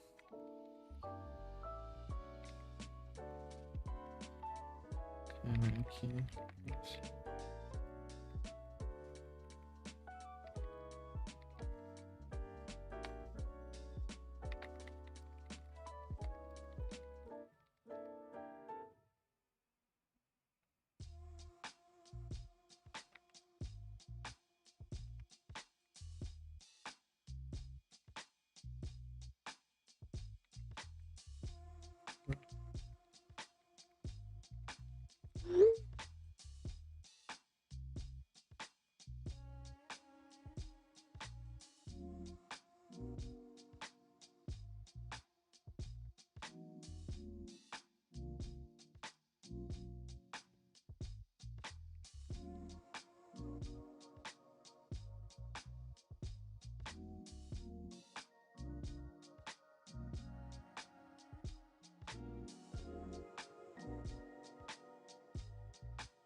Good, beautiful people. Today, I'm going to share with you something that is very, very sacred to me. I'm going to be running you through my Claude Code setup in Visual Studio Code. I'm going to put you on some absolute game. First off, the whole reason why I even have this setup and why I think it's so amazing is because I love Claude, right? The Claude models are great, Claude Code is great, it's a great harness. Because really these days, the models are only as good as the harness, which is like where you use them. And the Claude desktop app, it just sucks. It's so bad. If you have like used Claude Code in the terminal and then tried to use it in here, you will know like what I mean. A couple of things. It's significantly slower in the app. You won't know this unless you've used it elsewhere, buddy. Like the same request on the desktop app just seems to take a lot longer than if you did it in like a terminal or Visual Studio Code. I'm not sure whether this is maybe because so many people use the app or whatever. Also too, there's been plenty of times when Claude Code has crashed and been down. And it's like you're on the Claude desktop app, you're trying to use it and it's just like not working, like the servers are down. But if you open it up in Visual Studio Code or the terminal, it still works fine. So for most people, right, you can either use Claude Code in the app like this, or you can use it in what's called the terminal, which is like a CLI, which is command line interface. And this is kind of like where Claude Code like first existed, right? You type Claude in here. This is like the back end of your computer where the hackers go and movies. And this is Claude Code, right? This is at its purest form. You just go like hello, and it's working away here for us. So but this interface is not very nice. Like it's kind of cool. I've actually grown pretty fond of it, but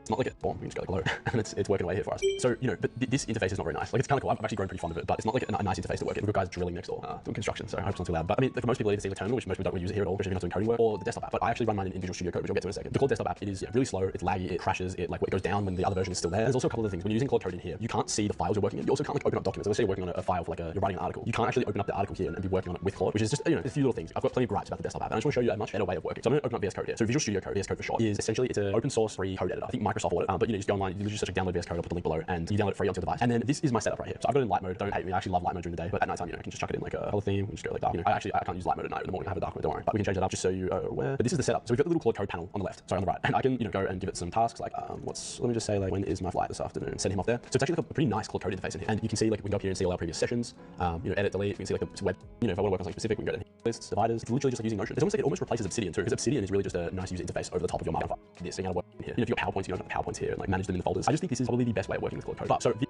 is not Claude Code. You don't by default have Claude Code in here or Codec. If we open up a folder, let's open up like our OS folder in here. Hang on, way of working. And this is how it comes out of the box by default. So what you actually need to do, get this up, the min theme. Here we go. The icons down the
Hey, Daniels.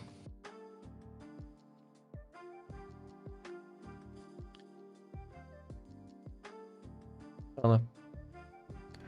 Alô. Alô, funcionou? Tu acha que funciona o roteiro, cara? A gente tem que gravar. Cara, tem um...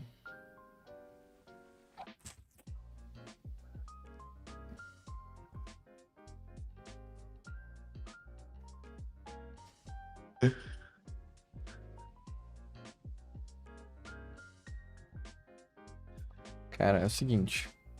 Tem dois tipos de vídeos.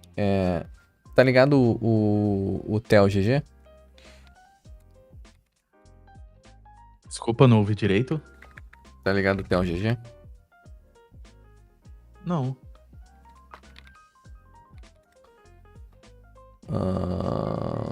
T3.gg?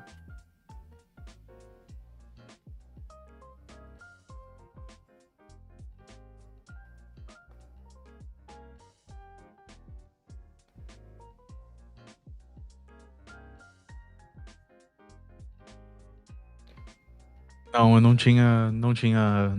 Eu acho que talvez você tenha me mostrado ele em alguma das nossas conversas. Mas eu não sou inscrito, deixa eu até me inscrever aqui. Cara, tem algum problema no meu YouTube que eu não tô conseguindo carregar nenhum vídeo.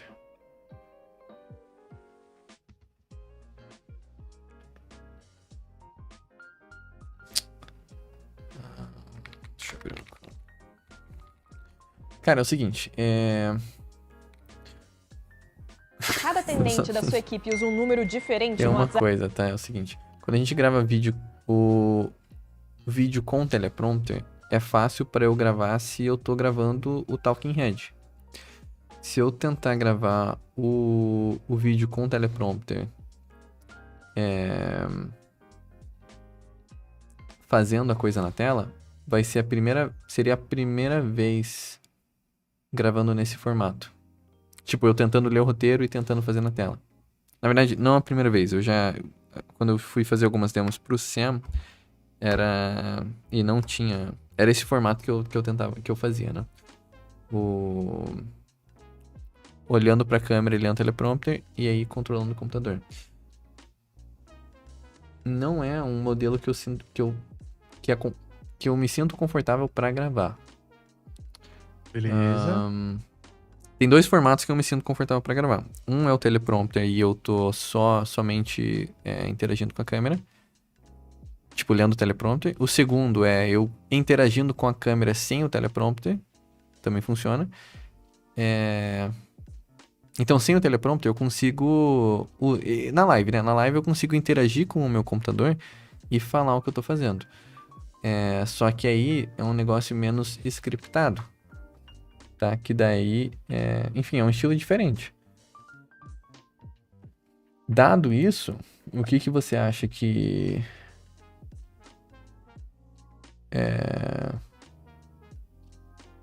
você gostaria de fazer para esse vídeo?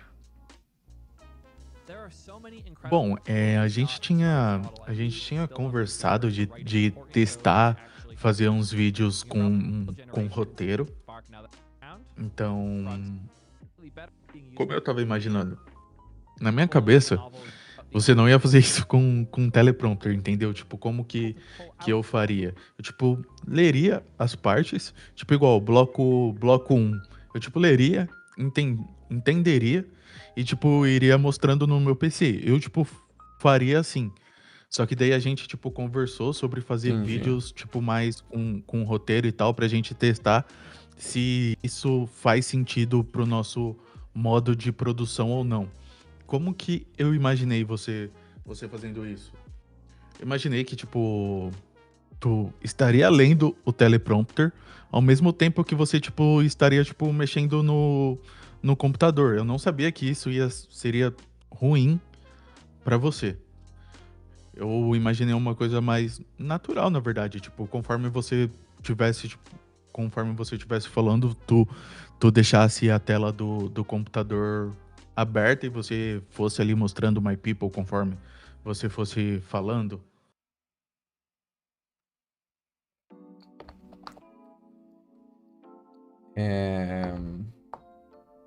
Porque muitas das partes que você vai só falar, você não vai estar, tipo, mexendo ativamente no PC, entende? Talvez só deixando ali parado e, tipo, só mexendo realmente quando for necessário e quando a fala, tipo, pedir. Eu não sei como que ficaria isso no seu fluxo de gravação.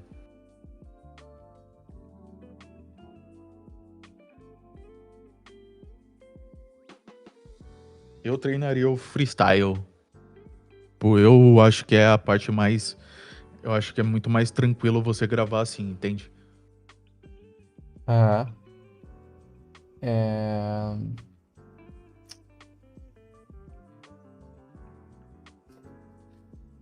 Tá.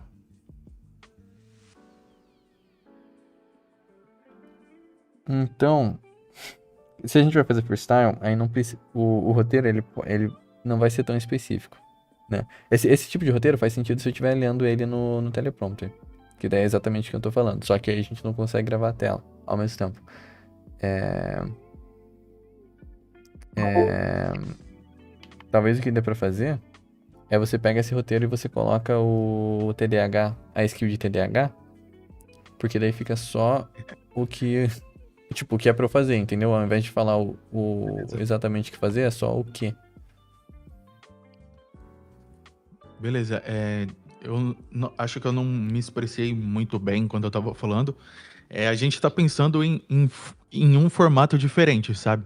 Tipo, esse formato de talking head que a gente faz é o formato que a gente usa nos vlogs. Esse mostrando o seu setup de Cloud Code, eu, tipo, imagino uma coisa um pouco mais técnica, uma coisa que você vai estar, tipo, demonstrando um conhecimento ali mais estruturado, sabe?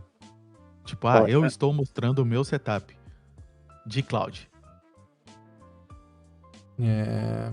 Pera aí, o Sam colou aí. Hey Sam, Hey, morning, y'all. good morning.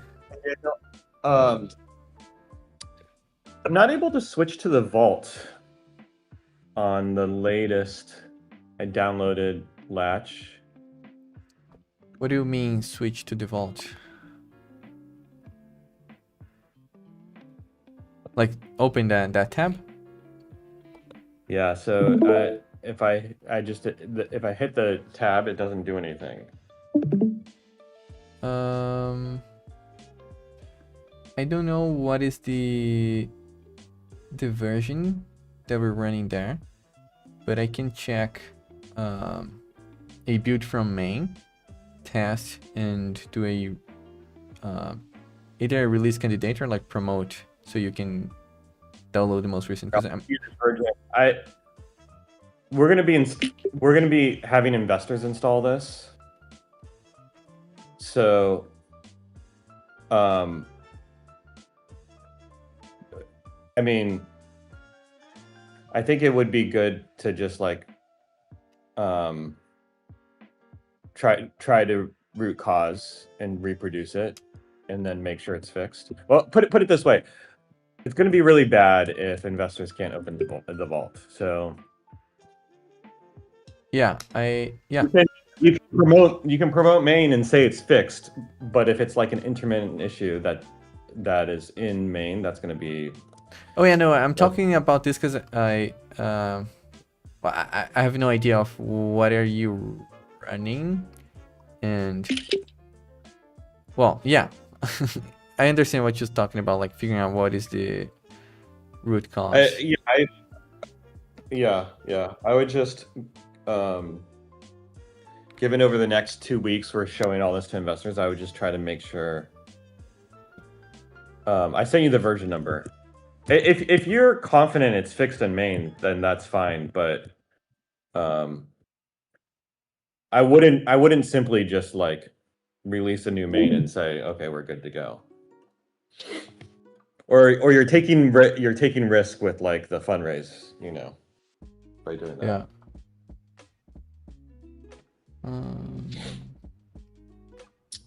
Okay, sorry, I interrupted you all, but I wanted because I'm installing it for Palm today, in a couple hours. Yeah. All right. Okay. All right. Thanks, man. Thanks.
Hello.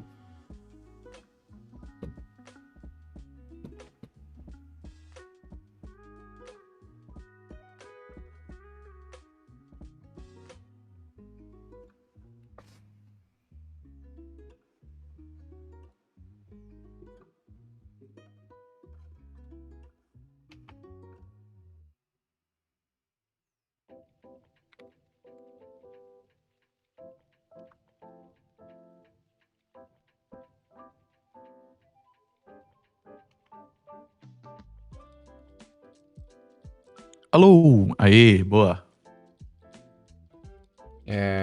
Cara, você pode falar como se eu tivesse TDAH? O que que é a conclusão da conversa?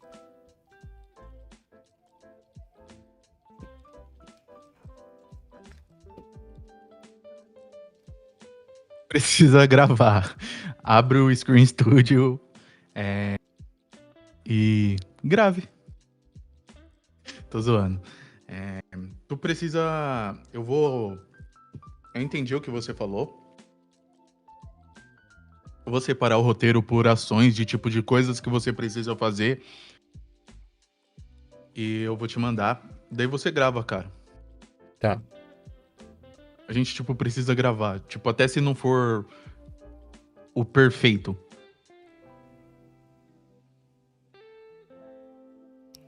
Beleza. Funciona? Funciona. Beleza. Você vai... Tá. Você vai mandar o roteiro O versão vídeo TDAH? versão como se eu tivesse TDAH. Tá, beleza. Melhor.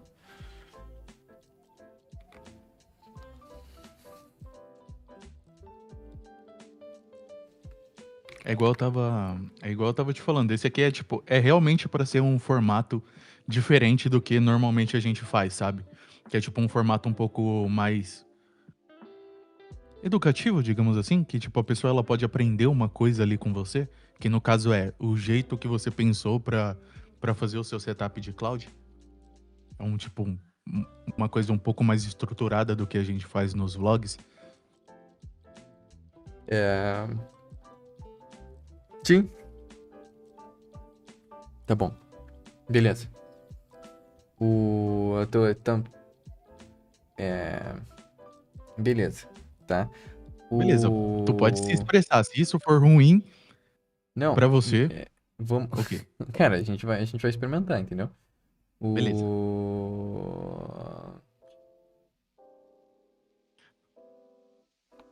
Eu vou estar um pouco... Bom, a gente tem... Eu vou estar um pouco limitado, mas eu vou... Se a gente conseguir fazer... Se você mandar isso aí nos próximos, sei lá, 5 ou 10 minutos, eu já tento... Eu testo gravar, tipo assim que eu receber.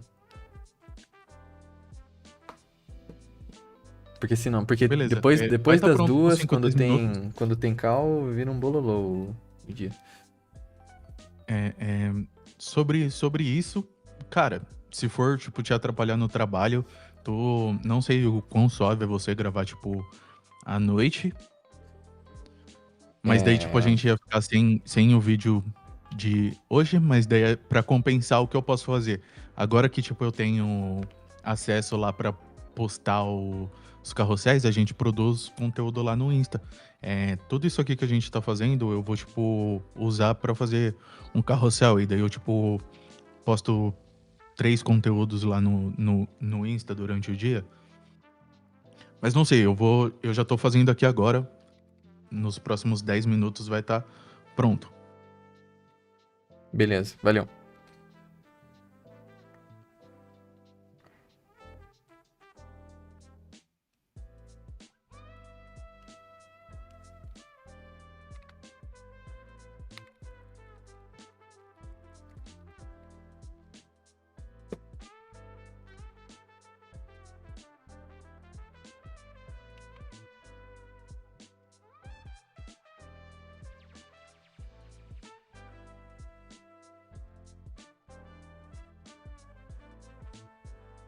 Morning.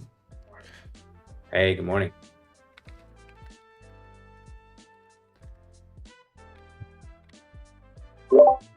Morning, y'all. Okay, I'm gonna go head to the train. Lucas, I sent you the GOG PR if you wanna take a look at it. Cool. Thank you. I was about to merge it. Let's see. Did I hit merge? Full forward, baby. I don't think I'm gonna have. Yeah. I mean, we can. I did hit merge, but we can obviously if you have feedback. We can undo anything in this world.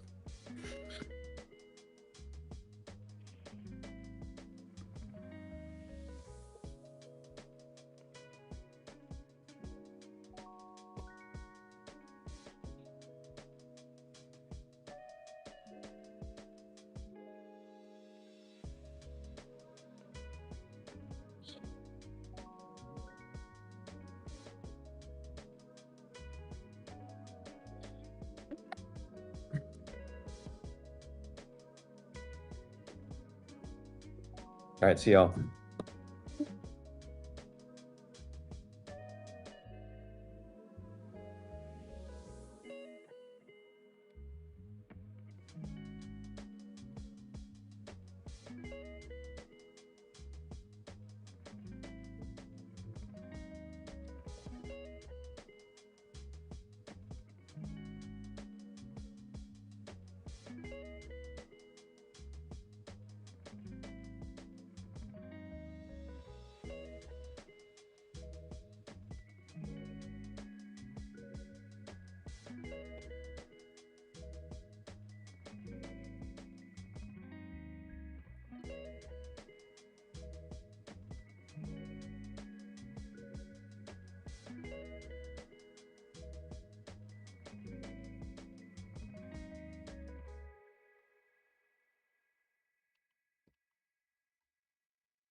E Crisão 13, beleza, cara? Trabalhando, ué. Estamos trabalhando, todo mundo junto trabalhando aqui.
Muito interessante, porém não entendo nada.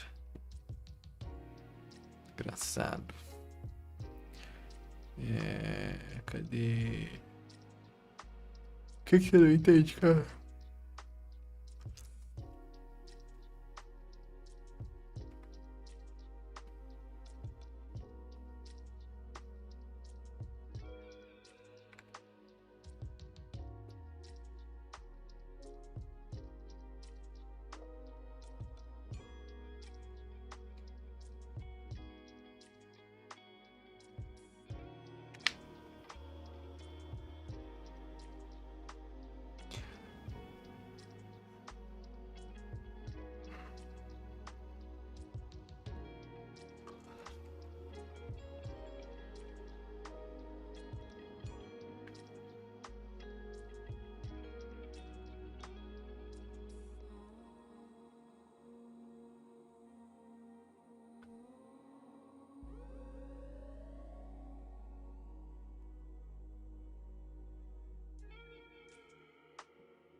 E aí. Yardna Arievlis. E aí. Yardna Arievlis. Arievlis.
Cara, mas a gente tá debugando um negócio aqui em tempo real.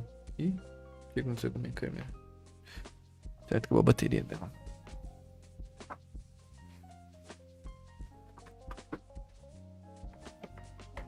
Ah, claro que acabou a bateria.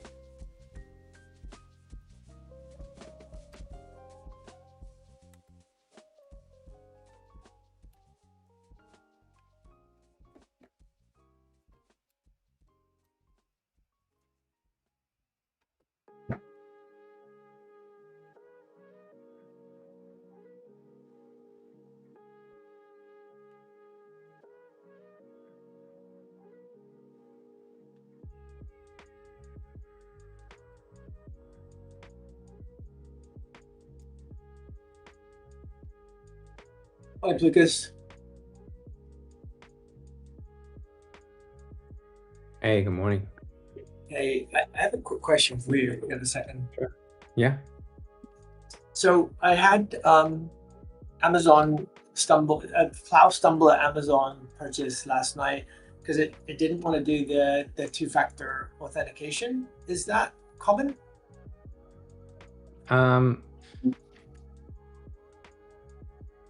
Like it wouldn't go into your messages and like find the second factor. Yeah, it may be. Yeah. It may be that I was trying to do it from my phone and I didn't have access to my Mac Mini here in the office. But basically, I asked it to purchase something that it found for me, and then it said, "Yeah, go and navigate to the screen and hit purchase." Like it wouldn't buy it for me. And then why was it refusing? Like it couldn't do it, or it said it shouldn't do it? It said, I'm at the Amazon sign-in screen now. Please sign in yourself in the visible browser window and complete any password 2FA steps. After you're through to checkout, message me, I'm in, and I'll verify the final total shipping and stop before the final place order button for your confirmation. Okay. Yeah, I get that pushback a lot, and then I feel like I have to kind of just like be like, no, you can do this. You have the passwords here or whatever. And so I think that's like some prompting stuff that we can work on. So I'd be interested if you pushed it and be like, no, it's okay, like to kind of understand what it's because sometimes it'll be like I just don't have access to the codes, and then it's like, okay, we can figure out how to get you access to that. Or sometimes I've seen it also just be like, I'm not supposed to be able to do that. I'm just an agent, and I'm not supposed to be handling passwords. And I've seen stuff like that too. So All right. So the advice is push on through, courage and confidence. yeah, tell it your life depends on it. Yes. Yeah, but these are all great gaps where like we need to do better, like on the prompting side to really have it be a little more agentic. Are you using any other similar systems? Like, are you kind of tracking like Poke or anything like that? I've used this. I forget what it's called. Instant or something. I love Instinct. I just started trying Instinct. Yeah, I played around with that a little bit and was like kind of impressed, but I haven't poked at it too much. Like it was able to like pull some I have this like query that I do about like, oh, like find me houses in Berkeley or whatever. And it was able to do that, and it was like proactive about like, oh, there's like an open house tomorrow. So that stuff was kind of cool, but I never hooked it up to like my email and all that yet. Got it. Yeah, I think they're playing in the same space, right? Yeah, for sure. A little bit different though, I guess, because like everything all of their stuff I think is just in the cloud. Like you don't have. Oh. That's how I'm using it. I don't know if there's. Did you Oh, download okay, it? yeah. Thing? No. I'm interfacing with it via text. Yeah. It gave me some pretty amazing results back on an inquiry I had about. I gave it some like weird encyclopedic question that came back with a really robust answer. Oh wow. It was That's cool. Yeah. Yeah. Have you ever heard of the cartoonist Gary Larson? Do you know him? Yeah. Far Side, right? Yeah. There was I just remembered from years ago that there was an incident, like, because he's so beloved in the naturalist communities. Somebody named a bug that they found something Gary Larson-y, like some Latin name, and they Oh, injected nice. it into the. So I asked Instinct to look for it, and it gave me a really robust download and photos of this like fly. It was amazing. Wow. Yeah, it was a lot of fun. So I was thinking like, yeah, it'd be great. I mean, Plow knew it. Plow could get it too, but it didn't over deliver in the way that it gave me photos and. Yeah, we can't do photos right now over the Right. text at least, but soon. Yeah.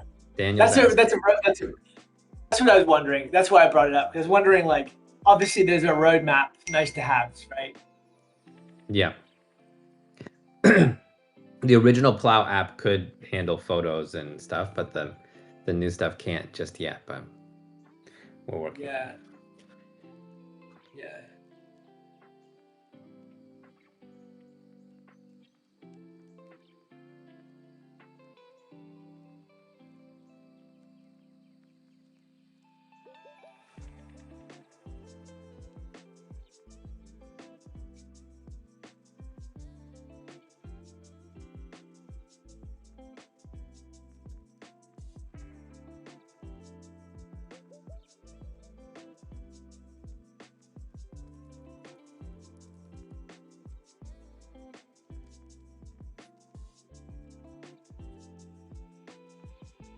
Daniel, you'll like this. I just did my AI worth watching series of takes, a little bit out of order, but then I asked Claude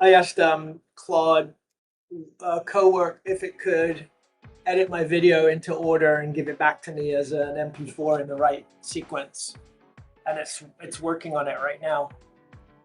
Nice. It says it's going to do it. We'll see. Nice. You're Is on this mute. running? Oh, nice. Is this running on your Mac Mini or your? No, my laptop. Yeah. You could. Yeah, and then I've got Claude Design building my overlays, my animated overlays as well. Yeah. So if you're able to do like, let me know if you're able to do like quality overlay stuff on your video. I've got quality overlay. I've got Oh, yeah? really good overlay. Yeah. Did you I'll publish show you- one? Yes. I published one yesterday. Yeah, I published one on the sizing. There was a sizing issue on the first title card, but yeah, if you look at the AI worth using LinkedIn. AI worth using. Yeah, worth using. Huh. AI worth using.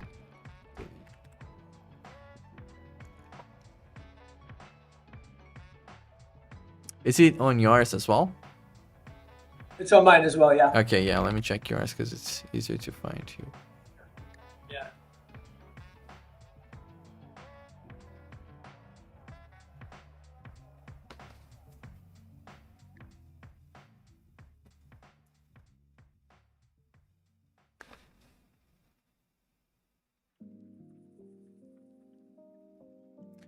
I don't know if there's something wrong with my internet, but like I'm having some issues like loading videos. But is the overlays on your video the subtitles, or there's more stuff? I had it do animated captions and some kind of graphic visuals. So here, let me share my screen. I'll show you what I was able to conjure because it was very cool.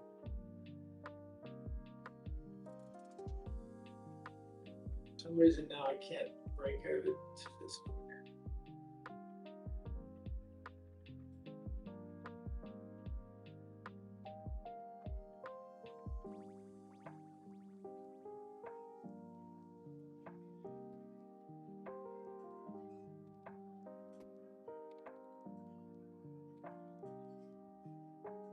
Do you see it?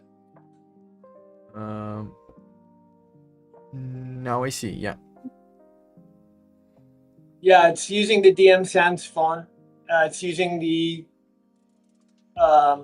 the brand yellow, brand green, and it's kind of giving me a little like motion graphic design element. Is this like a demo of designs you can or is this No, the one that you're gonna use in your video? I download this, I key out the black, and it creates an invisible, and then it just sits over the top of the video as an invisible layer. So just Yeah. giving me the graphic. Yeah. I think you should be able to ask it to like smash on top.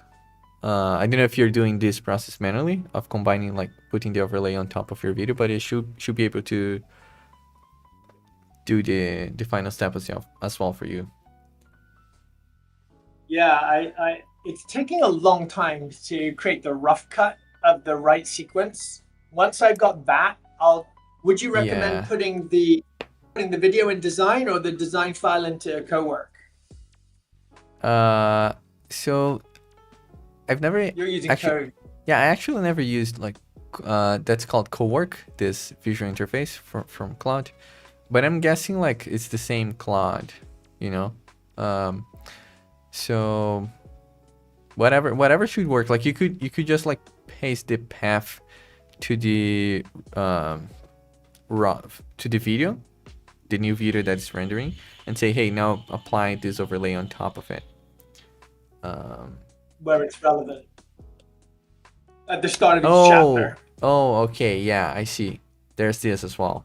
I thought this was like following the full timestamp. Yeah, but you can figure out. So if it created the overlay for you, you can figure out where to put it. Yeah. Nice. And then yeah, I'll get it. I'll get it all Yeah. dialed in, and then I want to So- do it like a one button. Like, There's one thing I would, if I don't know if your cloud is doing it, but Mac has hardware acceleration for rendering videos, and sometimes Claude, if I just ask, hey Claude, render this video for me, it will do like the normal rendering without leveraging the hardware acceleration from the video encoding thing from Mac. oh, good. Yeah, So this you- is 50. I'm already 15 minutes in.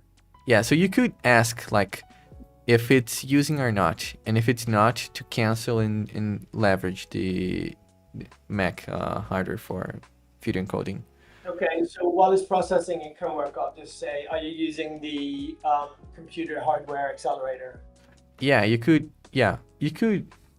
chat a little. So you could chat a little bit with it and ask like, what is the thing that Mac has that enables like fast video encoding, and then once like both you and the AI know what you're talking about, you can ask, are you using this to encode my video or not?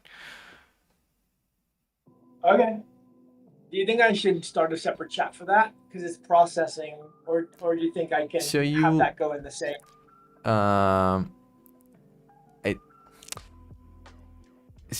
This is happening on Cloud Code or Cloud Cowork? Cloud Cowork. Cloud Cowork.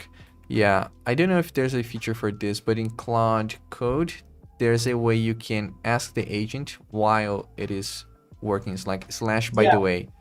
I don't know. It seems like it's gonna let me. I'm gonna hit the up arrow because it's letting me. We'll see if that. Oh, looks like that's still running the command up top. Is I might this have, what's the framework for this? Is this like Remotion to do the animations, or Claude Design. Claude's just doing? I don't know. You just asked it Yeah. to do this, and it just output it like this. I asked Claude Design to do the animations, and it just developed them, and yeah, followed my instructions. I don't know if it's calling Remotion. Yeah, I'd be curious. I mean, when it's done, no pressure. I mean, I just no rush. I mean, but like, it'd be cool to see what the stack is that it used to build it. Yeah, I mean, you can see it on my screen. Should I query it? Yeah, I would just ask if it's using Remotion, and then it'll probably tell you what it's using.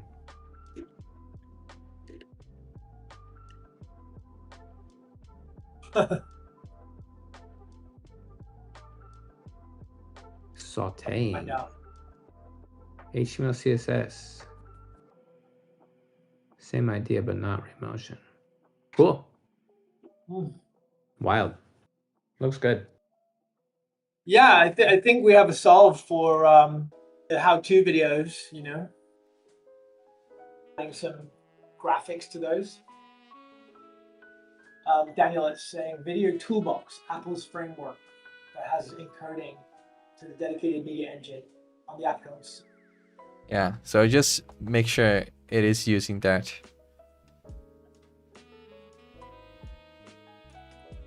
It did. Yeah, it looks like I killed the render by doing that. At least you'll be certain that it's doing the fast way.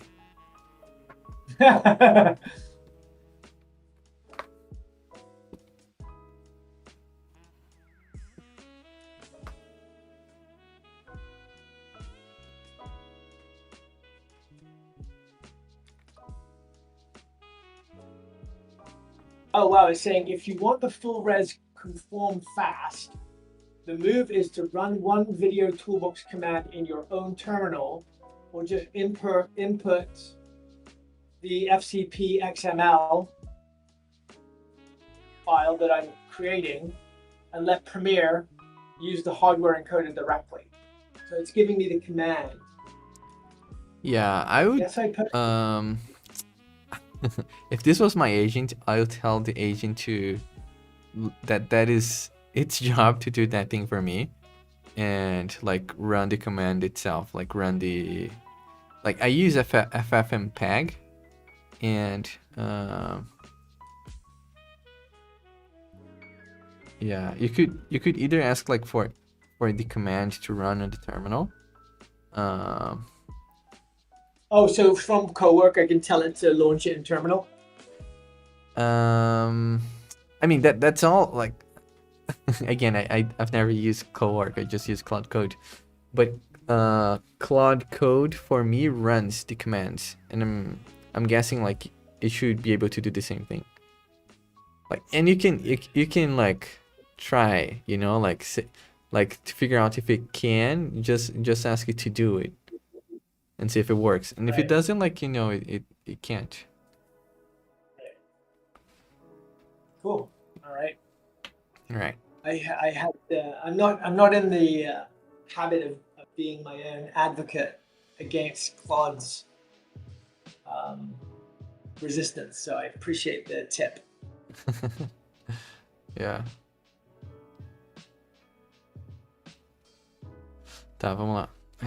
Cadê recording? 1080. Cadê quick export? 4K. 30.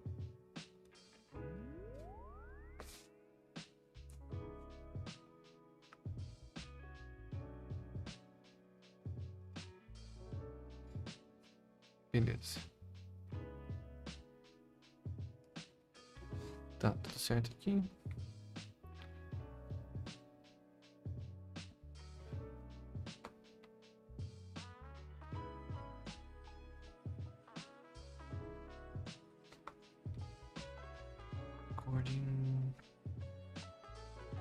Vamos lá, cadê o botão de record?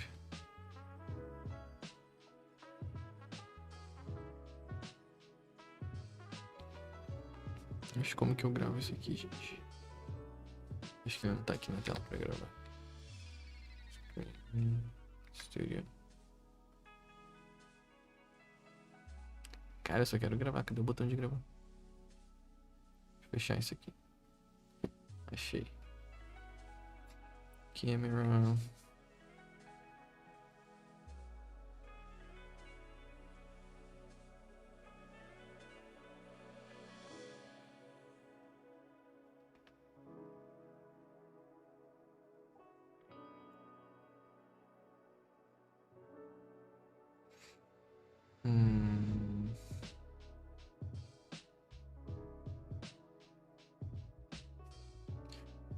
Aqui. Podcast. Beleza. Aí eu clico display. Clico aqui começar a gravar. Peraí que ele pediu permissão. Olha lá, ó. Cara, é ruim isso aqui que o Screen Studio faz na minha outra tela, hein? Aqui.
Teste.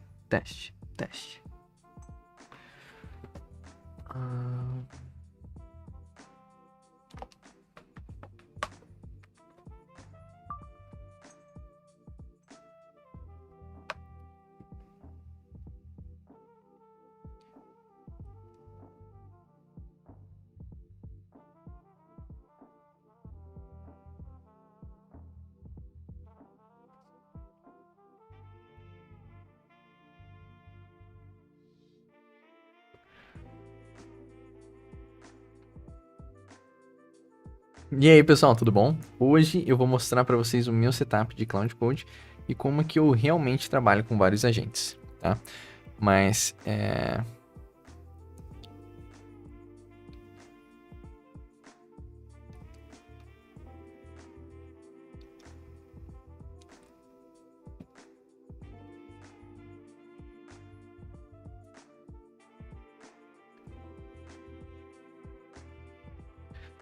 E aí, pessoal, tudo bem? Agora, eu vou mostrar para vocês o meu setup do Cloud Code e como que eu trabalho com os meus agentes. É uma dúvida que muita gente que cola na live pergunta para mim, como que eu... Tem duas coisas, né? Como que é o meu setup? Primeiro, o que que eu tô fazendo? Como...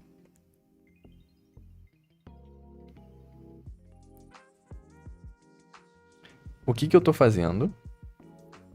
Como que eu montei... Não, vamos lá de novo. O que que eu tô fazendo? O que que é esse sistema na minha tela e como que eu montei ele, tá? E hoje eu vou mostrar para vocês o que é o meu sistema e também falar sobre o que levou eu a montar ele.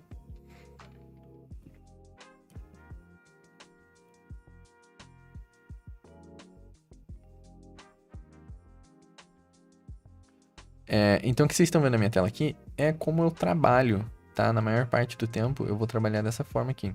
Eu gosto de ficar de olho aqui na janela do boss, para ver o que ele está fazendo. E o que que é o boss? Tá? O boss é o meu... eu chamo ele é o chefe, né? Então, eu trato ele como o chefe do time. Não necessariamente o chefe, tá? Talvez como um mensageiro. Como o roteador de mensagens para os agentes certos. E na esquerda, eu tenho a tarefa, tá?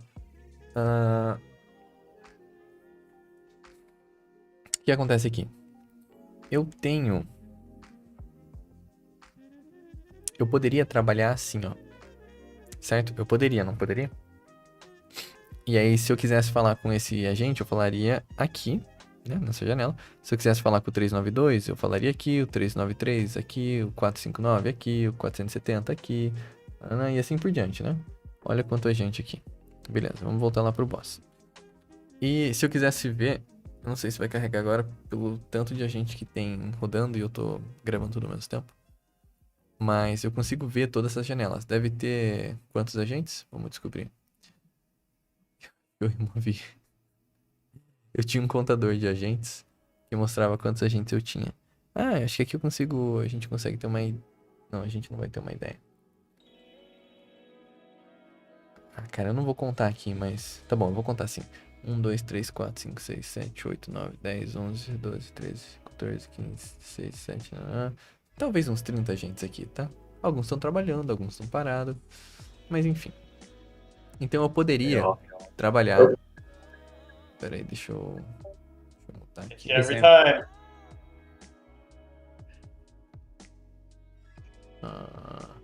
Good morning. Y'all hear me? I think this is working, right? Yeah. Morning.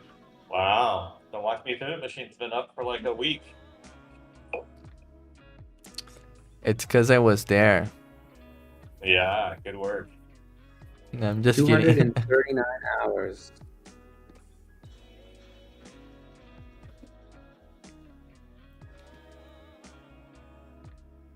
So, Rowan, I responded to in your doc. Did you see that? Yeah, yeah. Bom, vamos lá. Deixa eu sair da sala aqui para não ter interrupção.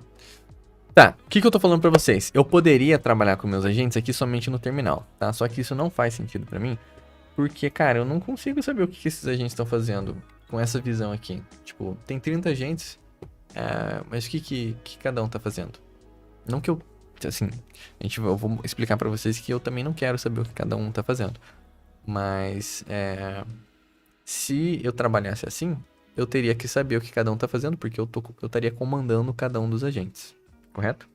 Outra opção de setup seria, tipo assim, né? Pego aqui, um terminal ali, um terminal aqui. É outro jeito de fazer a mesma coisa, né? Tipo, 4... Vamos lá, 4... Sei lá. Vocês entenderam a ideia, né? Aqui eu tenho 4 terminais. E eu poderia colocar um cloud em cada um, tá? Esse é um outro jeito de você ter a mesma coisa que eu mostrei aqui pra vocês dentro do Tmax. Então, já usei o setup de colocar vários terminais no meio da tela. Já usei o setup de colocar os terminais dentro do Tmax ou dos LJ para eu ter vários em um terminal só. A diferença é que, tipo, vários terminais em um aplicativo só. E o outro é vários aplicativos, várias janelas rodando ao mesmo tempo. E eu não gosto de... Tipo assim, eu gostava, mas eu não gosto mais de nenhuma dessas opções. Porque eu não me importo com os agentes em si, eu me importo com as tarefas. O que importa pra mim é o problema que eu tenho que resolver, se ele tá sendo resolvido ou não, né? Então, se tem um agente, 10 agentes, ou 3 agentes, ou nenhum, nenhum é ruim, né? Mas se eu tenho um agente ou 10 agentes, não importa pra mim, contanto que o problema que eu passei pra eles seja resolvido, tá? Então, aí a gente muda um nível de abstração e vai para um nível de abstração de tarefas. Ao invés de ser por agentes, é por tarefas. Então, eu crio uma tarefa aqui. Eu crio uma tarefa no meu board. E a partir do momento que eu crio, o boss, que é o meu... Ele era o chefe, mas agora eu trabalho ele como menos chefe e mais roteador. Ele vai criar um engenheiro e vai falar assim, o engenheiro, você é responsável por essa tarefa aqui, trabalha nela, todas as mensagens que eu mandar aqui no board, tá? Todas as tarefas que eu mandar aqui no board, elas são mandadas imediatamente para os meus agentes, tá? Primeiro para o boss, e o boss repassa para o agente que foi, que recebeu a tarefa. E aí eu não preciso preocupar com 10 agentes, eu só preciso saber as tarefas que eu quero que sejam feitas. Então, se eu quero saber se aqui eu comecei essa tarefa com o título de será que o client do Token Maxing ele suporta o OpenCloud e Hermes ou não? Então eu sei que essa tarefa aqui é disso. Pode ser que esse engenheiro que está trabalhando nela, ele morra, né? Se eu clicar aqui, eu consigo ver se carregar e se não tiver bug. Que eu lembro que hoje cedo tinha um bug. Por aqui eu consigo ver. Qual engenheiro que era esse? Deixa eu ver uma coisa.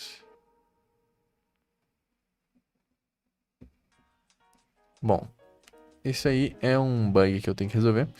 Mas o ponto é, aqui ó, tipo assim, se eu clicar 511, ele pega e abre aqui no meu navegador a janela do engenheiro, certo? E eu consigo ver o que o engenheiro tá fazendo, se eu quiser, tá? Que não é ideia. Mas o que acontece quando eu mando uma mensagem, eu posso falar assim, opa, posso falar, eu vou digitar. Cara, me passa um resumo do que a gente tem que fazer nessa tarefa, a próxima atividade. Aí assim que eu digitei, né? Ele colocou aqui. Quando eu clicar em enviar, ó, quem vai receber? Ó, o boss.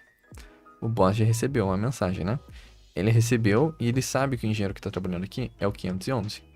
Então, se eu olhar aqui no terminal do engenheiro 511, o boss acabou de mandar uma mensagem para ele, certo?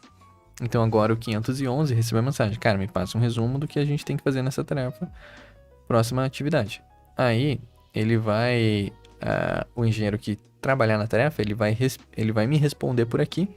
Então, eu uso isso aqui para comunicar com os agentes, tá?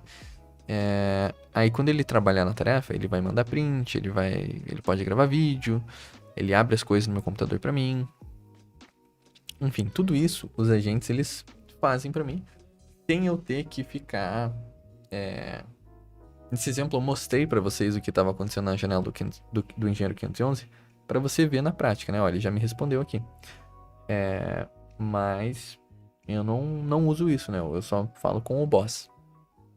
E eu vejo aqui, eu fico de olho aqui no boss, o que ele tá fazendo. Então, ao invés de eu monitorar 20 agentes, eu monitoro um e monitoro as tarefas que são importantes para mim. E aí, o legal é que quando eu mando uma mensagem nessa tarefa aqui, o engenheiro que recebe, ele já sabe do que eu tô falando. Então, se eu tivesse um terminal de cloud e eu mandasse uma tarefa lá, cara, faz tal coisa para mim. Aí depois falasse, cara, faz outra coisa. Aí depois falasse, cara, lembra do que eu pedi para você fazer aquele outro tempo? Ele vai se confundir. Tá? Agora, quando eu mando por aqui, ele já recebe o ID. Ele recebe o ID da tarefa. E aí, pelo sistema, ele já sabe exatamente de qual tarefa eu estou fazendo. Ele já sabe o contexto, né? Porque ele consegue puxar a discussão ali. Se os meus agentes morrerem, toda a discussão importante daquela tarefa, a nossa conversa sobre o que precisa ser feito, tem ele de histórico. Então eu consigo fazer o onboard de um outro engenheiro se ele precisar assumir, tá? Eu consigo matar os engenheiros, eu consigo trocar de cloud para codex, para grok. Então esse é o meu setup, é como eu trabalho com os meus agentes hoje, tá? Na verdade esse aqui é um overview, um resumo de como que funciona o meu sistema, tá?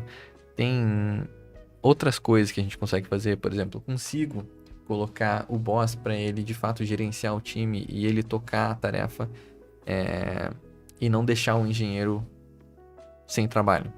Então, tipo, imagina 24 horas por dia, o boss, toda vez que o engenheiro termina o trabalho dele, o chefe dele é notificado. Então ele consegue passar uma nova tarefa. É isso que dá pra fazer aqui. Esse meu sistema dá pra você usar pra evoluir agentes, porque eu coloco um agente, o boss. Imagina um boss, tá? Que ele vai spawnar 4 agentes, 5 agentes. Aí cada agente ele pode spawnar um agente um pouco diferente. E pode testar, porque eu consigo spawnar um agente testador pra testar os agentes.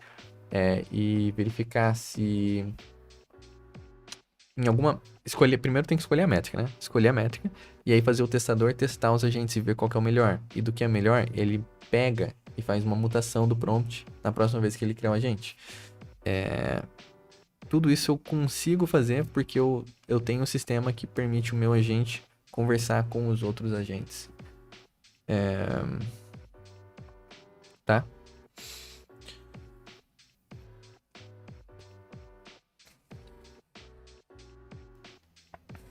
E aí, por que eu desenvolvi esse sistema? Um dos problemas é há muito tempo atrás, eu tinha um setup que eu colocava um agente para confrontar o outro. Então, um Cloud versus um Codex. E aí, Cloud versus Codex. O Cloud faz o plano, o Codex revisa o plano. O Cloud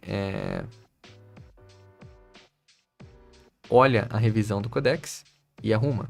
Aí o Codex revisa de novo. E fica nesse fluxo, né? Só que acontecia, o Cloud não comunica com o Codex. O que eu fazia? Eu pegava, copiava a mensagem do Cloud, botava lá no terminal do Codex, copiava de novo, jogava para outra janela.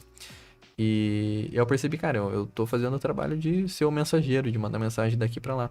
Mas eu posso simplesmente pegar e construir o sistema para fazer isso para mim. Então foi um dos primeiros motivos que me levou a construir isso aqui. E o outro é o de eu não precisar me preocupar com todos os terminais de cloud que eu tenho aberto e só me preocupar com a tarefa que importa para mim.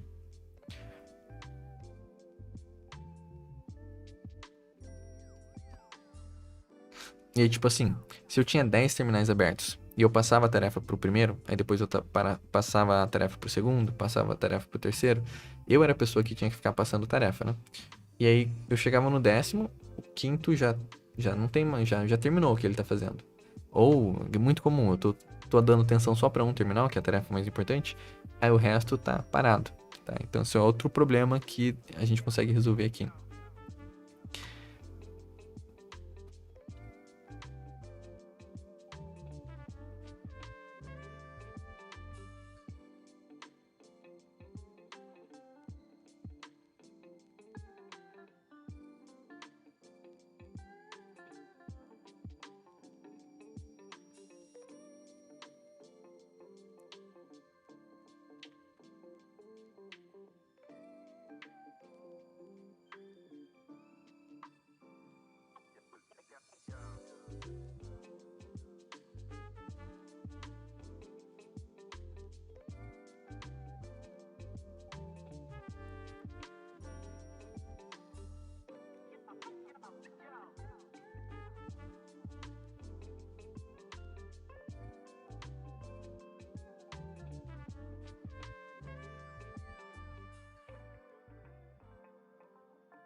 Uma coisa que eu quero mostrar pra vocês é que é uma coisa que eu cobro muito os meus agentes e nem sempre eles fazem.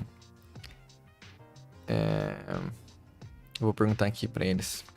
Qual é a regra do mais 0, mais 1, menos 1? Ele é o subgerente regional. Como assim ele tira print? Ele tira. Como que tu montou isso? Como funciona o permissionamento? O boss consegue dar ou é tudo permitido para os agentes? Tá, vamos lá, vamos responder as perguntas do chat. O boss, ele é o subgerente regional. Como ele tira print? Ele... Cara, pode... Eu acredito que o setup que ele tá rodando aqui tá usando o Playwright pra tirar os prints, tá? Então ele pega o navegador, usa o Playwright e tira o print.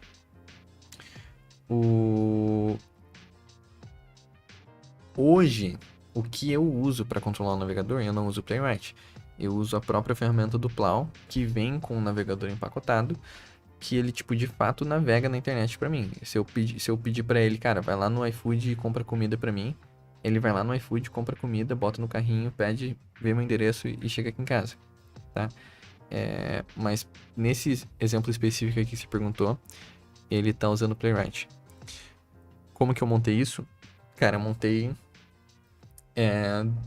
Como eu trabalho com programação, como eu trabalho com agentes já faz anos, né? Então eu tenho mais de 1000 horas só de live programando ao vivo usando Cloud. Cloud, Grok, Codex, né?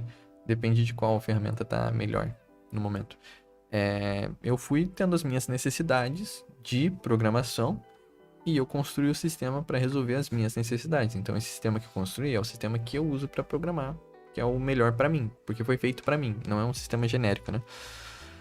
Como funciona permissionamento? O boss consegue dar ou é tudo permitido para todos os agentes? No meu sistema, no meu computador, todos os agentes têm permissão para fazer o que eles quiserem, tá? Todos rodam no YOLO Mode e é o jeito que funciona para mim, tá? Tem no Plow, na empresa, no aplicativo Plow que a gente está lançando, que permite os agentes acessarem o seu computador, a gente tem uma coisa que chama-se o Adversarial Agent, o agente adversário. Então, você coloca um prompt especificando qual que é a sua intenção, tá? Então, é permissões baseado em intenção. Por exemplo, eu gostaria que essa pessoa tivesse acesso a pedir comida no meu computador. Aí beleza, então você deu essa permissão. E aí toda a request que chegar por seu agente que não seja relacionada a pedir comida, aí o agente pode rejeitar, tá? Então a gente tem isso no aplicativo do Plow.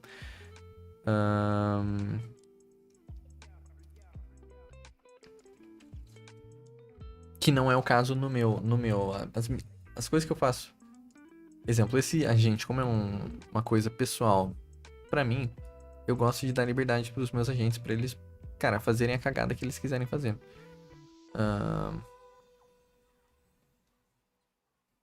Porque daí, se eles fizerem cagada, eu consigo corrigir o sistema pra não ter mais cagada. Ao invés de ficar limitando e ter um agente que não consegue fazer as coisas pra mim porque não tem permissão. Justamente, como você construiu esse harness aí? Cara, eu construí esse harness utilizando o próprio harness, né? Então, utilizando o Cloud Code Codex, eu construí ele. E fui, conforme tinha problema, tinha coisa que eu gostava, eu construí. Esse é o fluxo. Para resolver, eu como usuário, né? Show?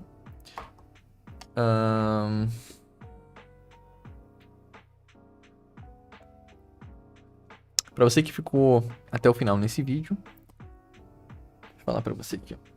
Espero que esteja funcionando isso aqui. Você que ficou até o final nesse vídeo e você tem interesse em aprender alguma coisa sobre IA, carreira na gringa como engenheiro ou startups, tá? Alguma dessas coisas tem interesse para você e você não quer perder o tempo que eu perdi para aprender, você quer acelerar, você quer um mentor, você manda mensagem aqui, ó, no comentário, mentoria, tá bom? Manda assim, fechou? Tchau.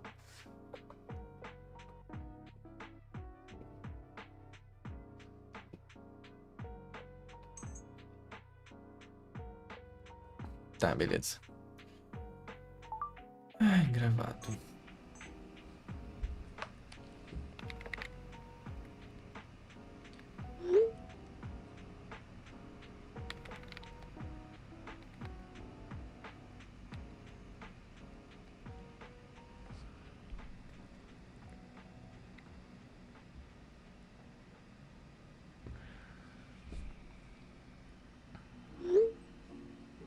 E aí, pessoal, tudo bom? Hoje eu vou mostrar para vocês o meu setup de Cloud Code e como é que eu realmente trabalho com vários agentes, tá? Mas,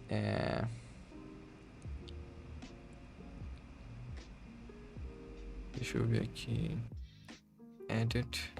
Acho que ele colocou Noise Reduction aqui no meu microfone.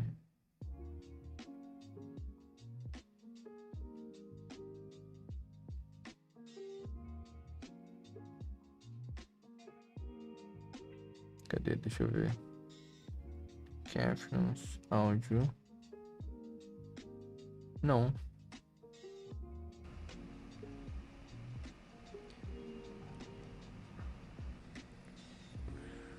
E aí, pessoal, tudo bom? Hoje eu vou mostrar para vocês o meu setup de Cloud Code e como é que eu realmente trabalho com vários agentes, tá? Mas,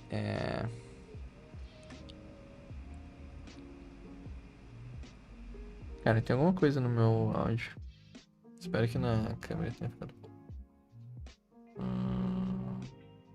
Export. Tem que compartilhar o projeto, né?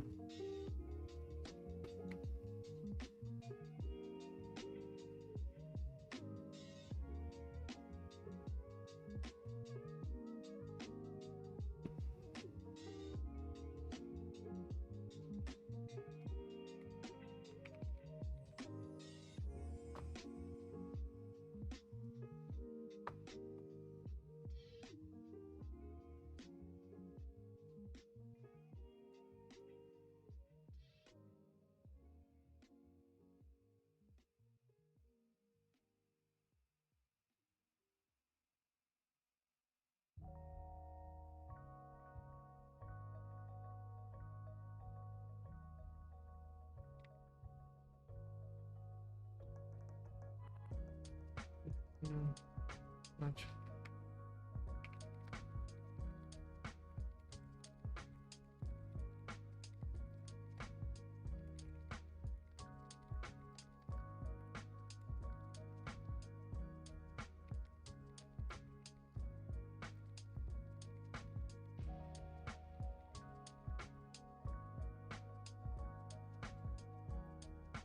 Tá.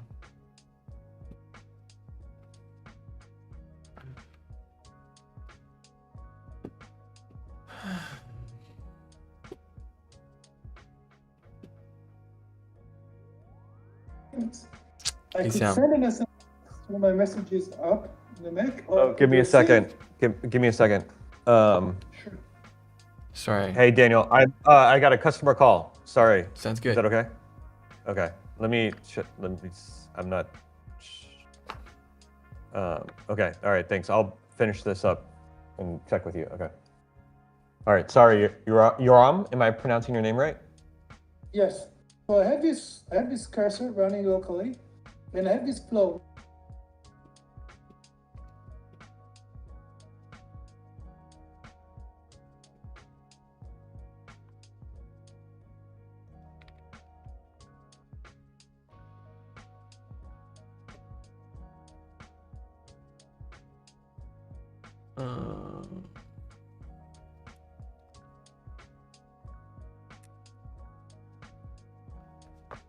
Deixa eu pegar.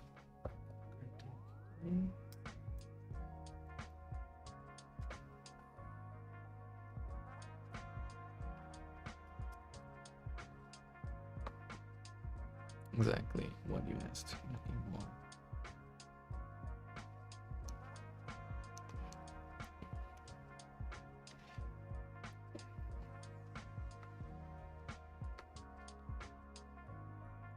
Yeah, facing. Share things, messages. Anything.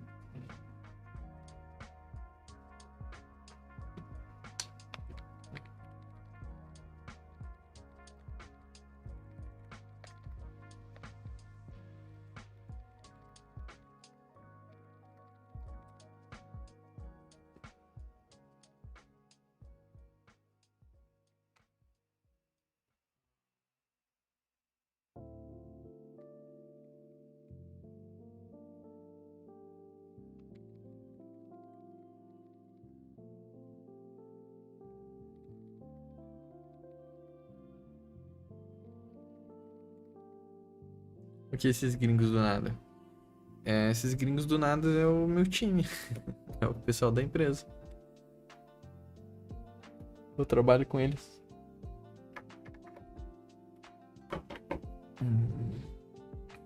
Okay, thanks. An issue should be able to. Should. Yeah. This is an issue. Request.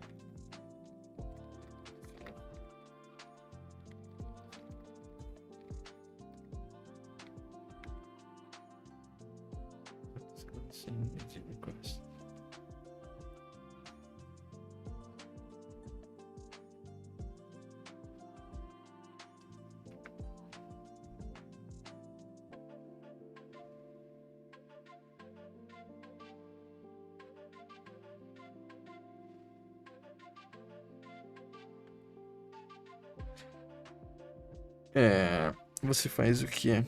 Eu sou engenheiro de software. Tá perdoado. E apareceu do nada a minha live. E por que você clicou aqui, cara? O que você... Pergunta... Entrevista de usuário aqui. O que chamou a atenção? Título ou a thumb? Ou... O que você faz? Você curte IA? Você curte... Conta aí.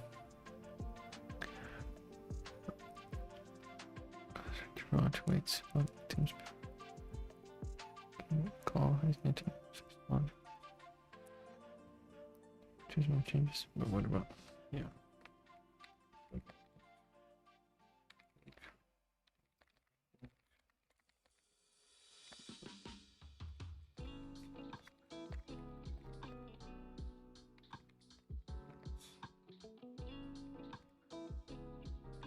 Sou do time do Vibe Code. Entendi, você é um Vibe Coder.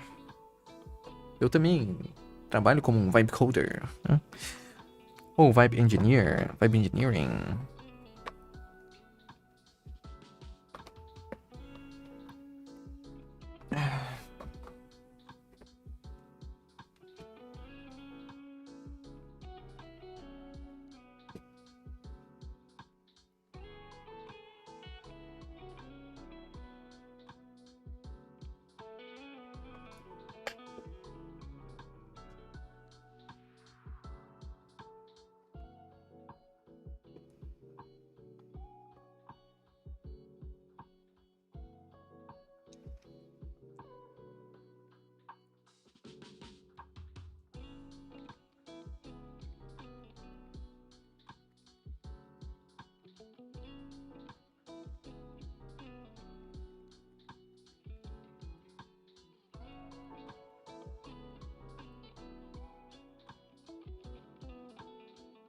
E essa ideia aí é a minha ideia, ué. É o... Eu mudei o nome dele, eu batizei ele de MyPlow agora. MyPlow. É o jeito que eu falo com meus agentes, né? Tipo, pra você escalar mais de 10 agentes ao mesmo tempo, você tem que ter alguma coisa pra te ajudar com isso. No caso, esse aqui é o que me ajuda.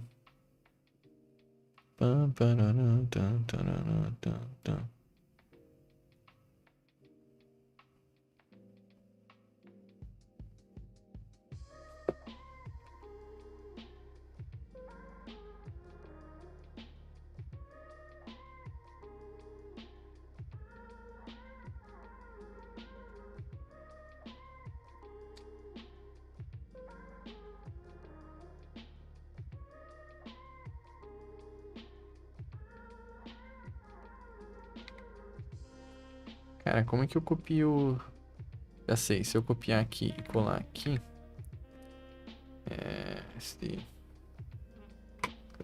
Eu vou fazer na outra tarefa, na real. Vou fazer aqui, ó. Recurring...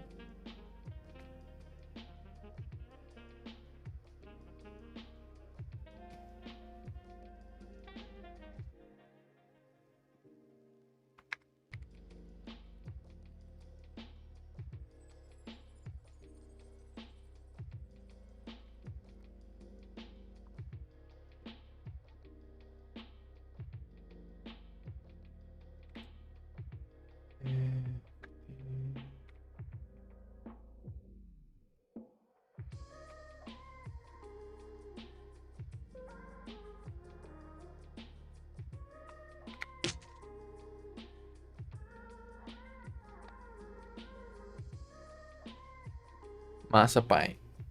Cara, tu digita tudo? Não usa por voz, não? Cara, depende. Eu gosto bastante de digitar. Eu sou um ótimo digitador. Às vezes quando eu tô, sei lá, quando eu quero fazer a live mais interativa, aí eu falo mais.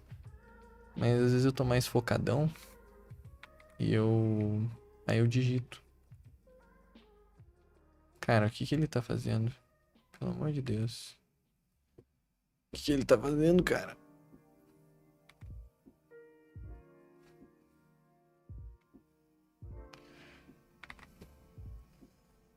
Vamos ver. Ele tá fazendo merda, lógico, né? Vamos ver esse 514 aqui. Não, não é o 514. É outro cara. Recurring.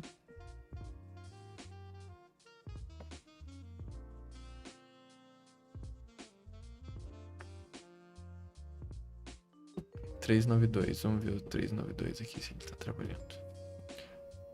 Deixa eu ver se ele arrumou isso aqui.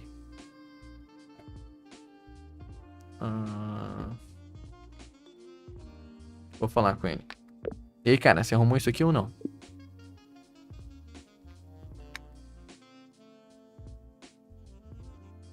Pronto. Agora eu vou falar com eles.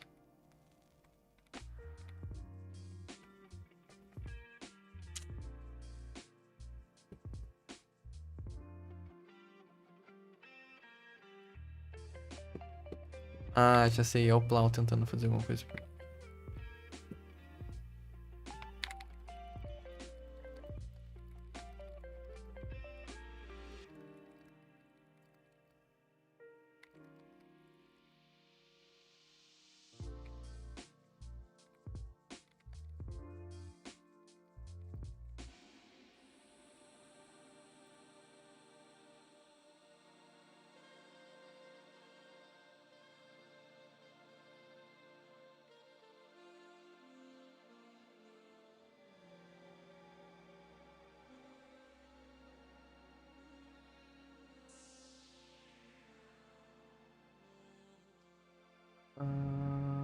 Pam, pam, pam, pam.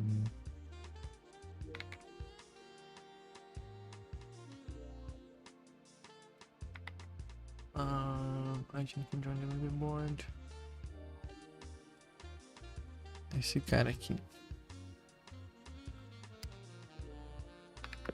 O que eu quero que você faça é que o jeito que o activity e o runtime mix tá espaçado no site não faz sentido, entendeu? Tem que ser repensado baseado no conteúdo deles.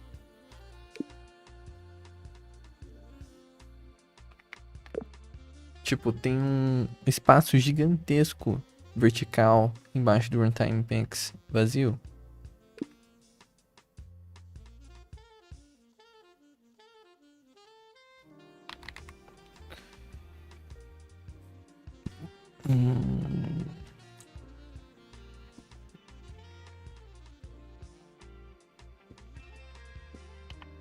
Acho que tem bastante coisa rolando aqui no meu PC ao mesmo tempo.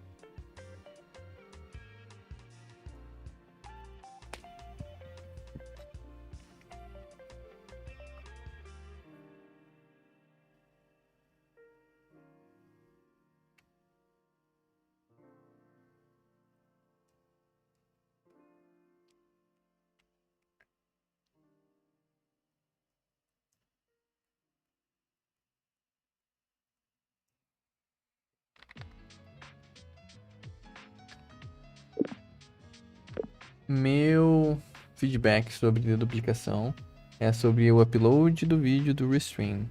É isso que eu acho que tem mais de uma pessoa fazendo ao mesmo tempo. Ah, eu acho que talvez seja o Dropbox, essa sincronização. Meu Deus, o que ele tá fazendo aqui? Ele pegou pra sincronizar tudo?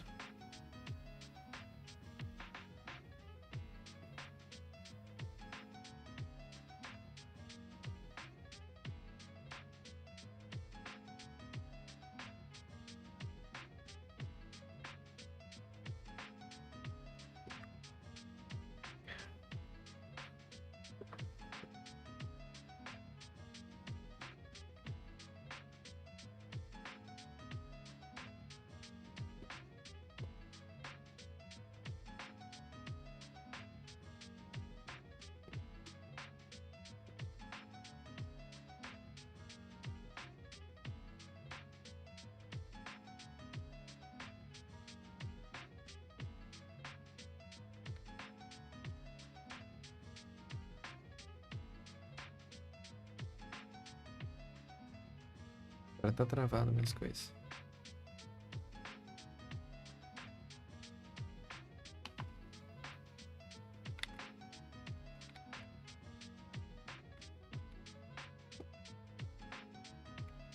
Tem quantas telas aí? 1, 2, 3, 4, 5. Uma pequenininha. 4, 1, 2, 3, 4. 4 telas de verdade e uma pequenininha.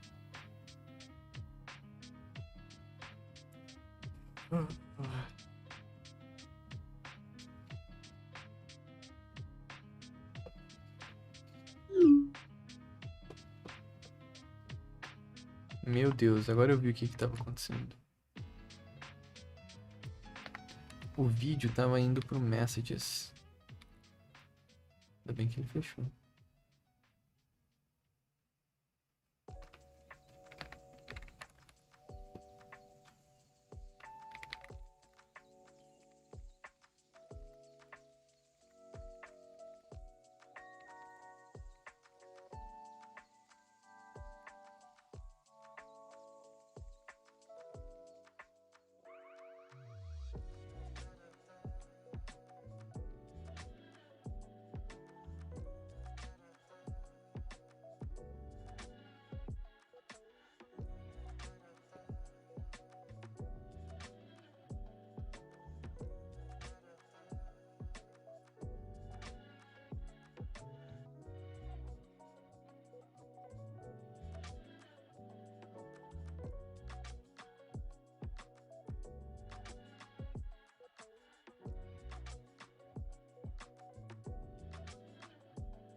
Construindo o que exatamente? Dan.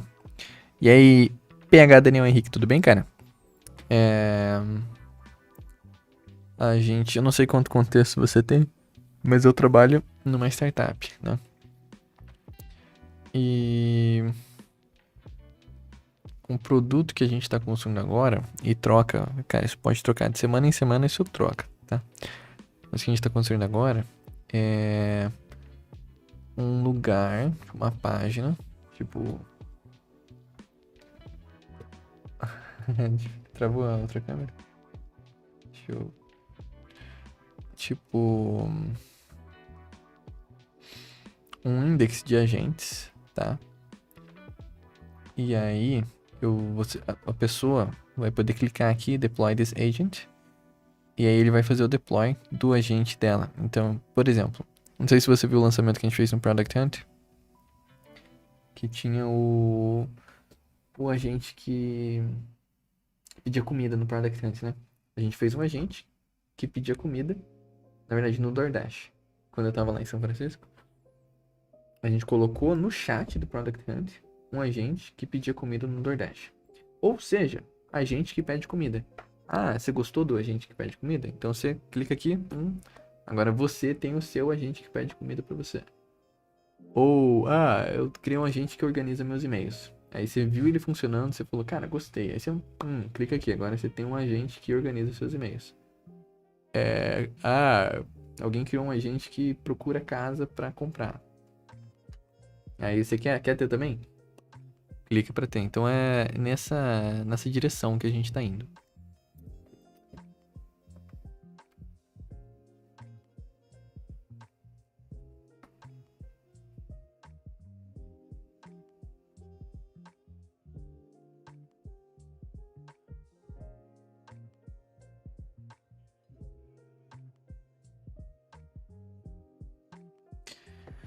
Tipo uma biblioteca de agentes plug and play que tem tipo isso, direto no Messages, né? Como a gente trabalha com o pessoal dos Estados Unidos, direto no Messages você um exemplo, tá bom? Tem um agente que cuida de calendário. Aí você quer fazer uma reunião comigo. Eu pego e adiciono você aqui no grupo com a gente e você conversa com a gente pra resolver a questão de calendário. Ou eu pergunto assim, baseado na disponibilidade da outra pessoa lá, qual que são as opções que funcionam pra mim? Aí, cria lá no calendário, envia e-mail. Tem, acho que num geral, ideia geral é nessa direção.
Cara, eu vou botar um estrogonofe cop.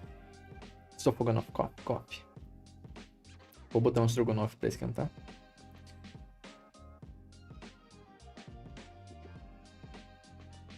Já vem.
Calor aqui. Só agora que eu percebi que tá quente e abafado.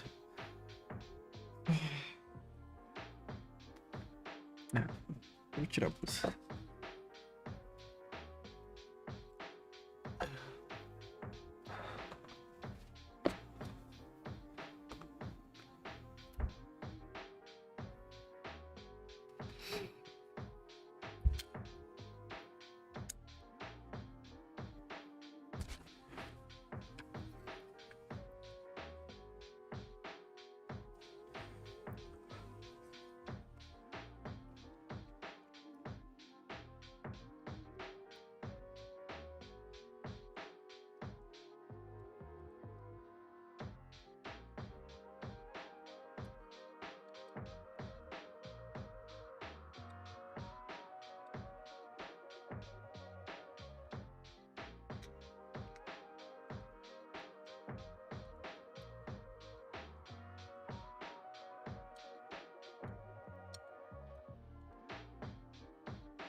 Suquinho de limão?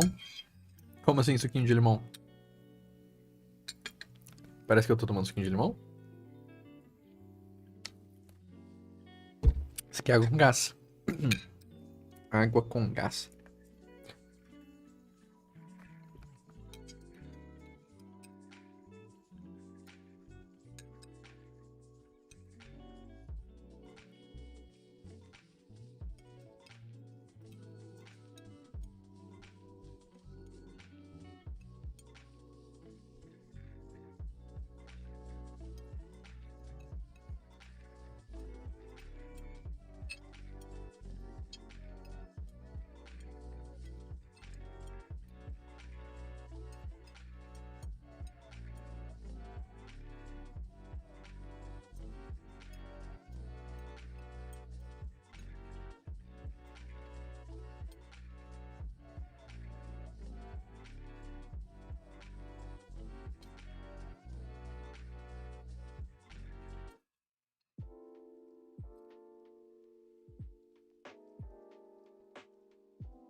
Cara, tem algum problema com o meu YouTube? Eu não sei o que tá rolando. Tipo, não tá funcionando? Vamos ver. Ó. Não funciona. Deixa eu ver se tem algum update pra fazer.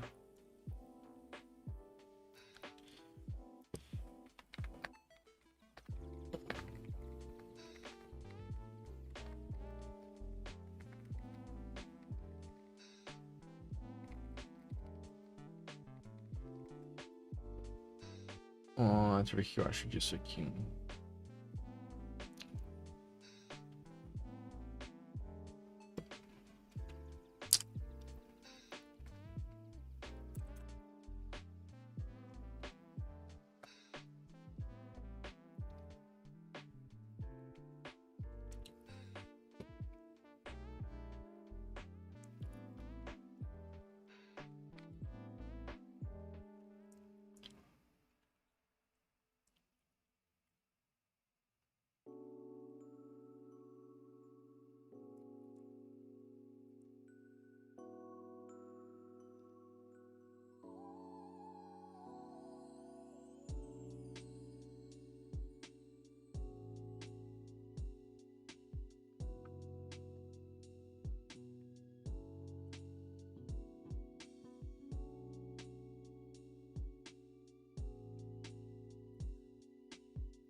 Não vi direito, sou cego. Startup de quê?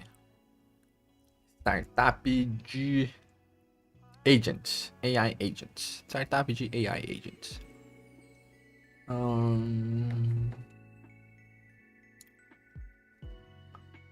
Deixa eu ver aqui. Cara, muda o...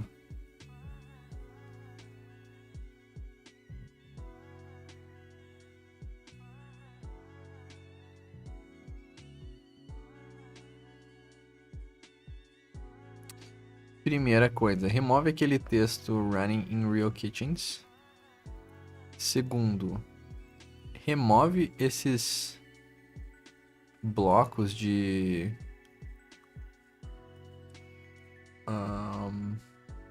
essas divisórias que você colocou.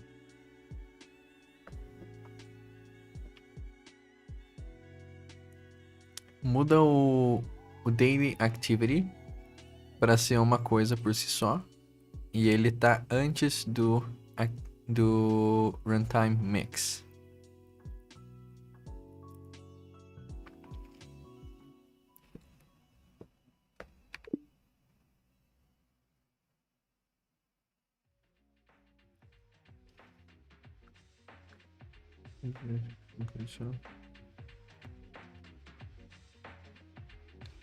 E